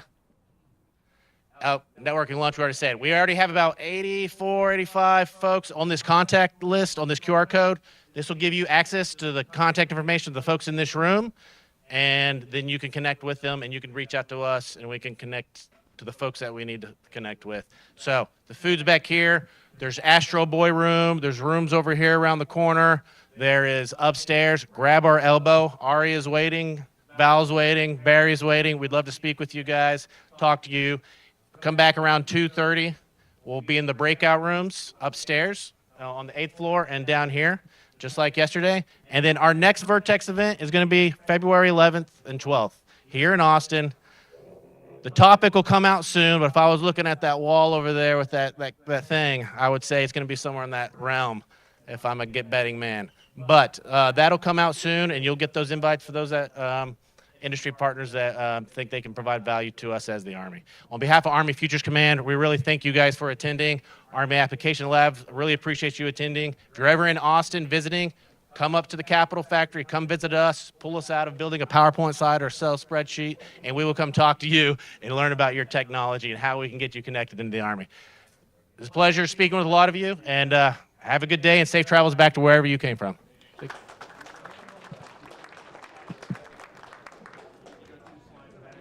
Can you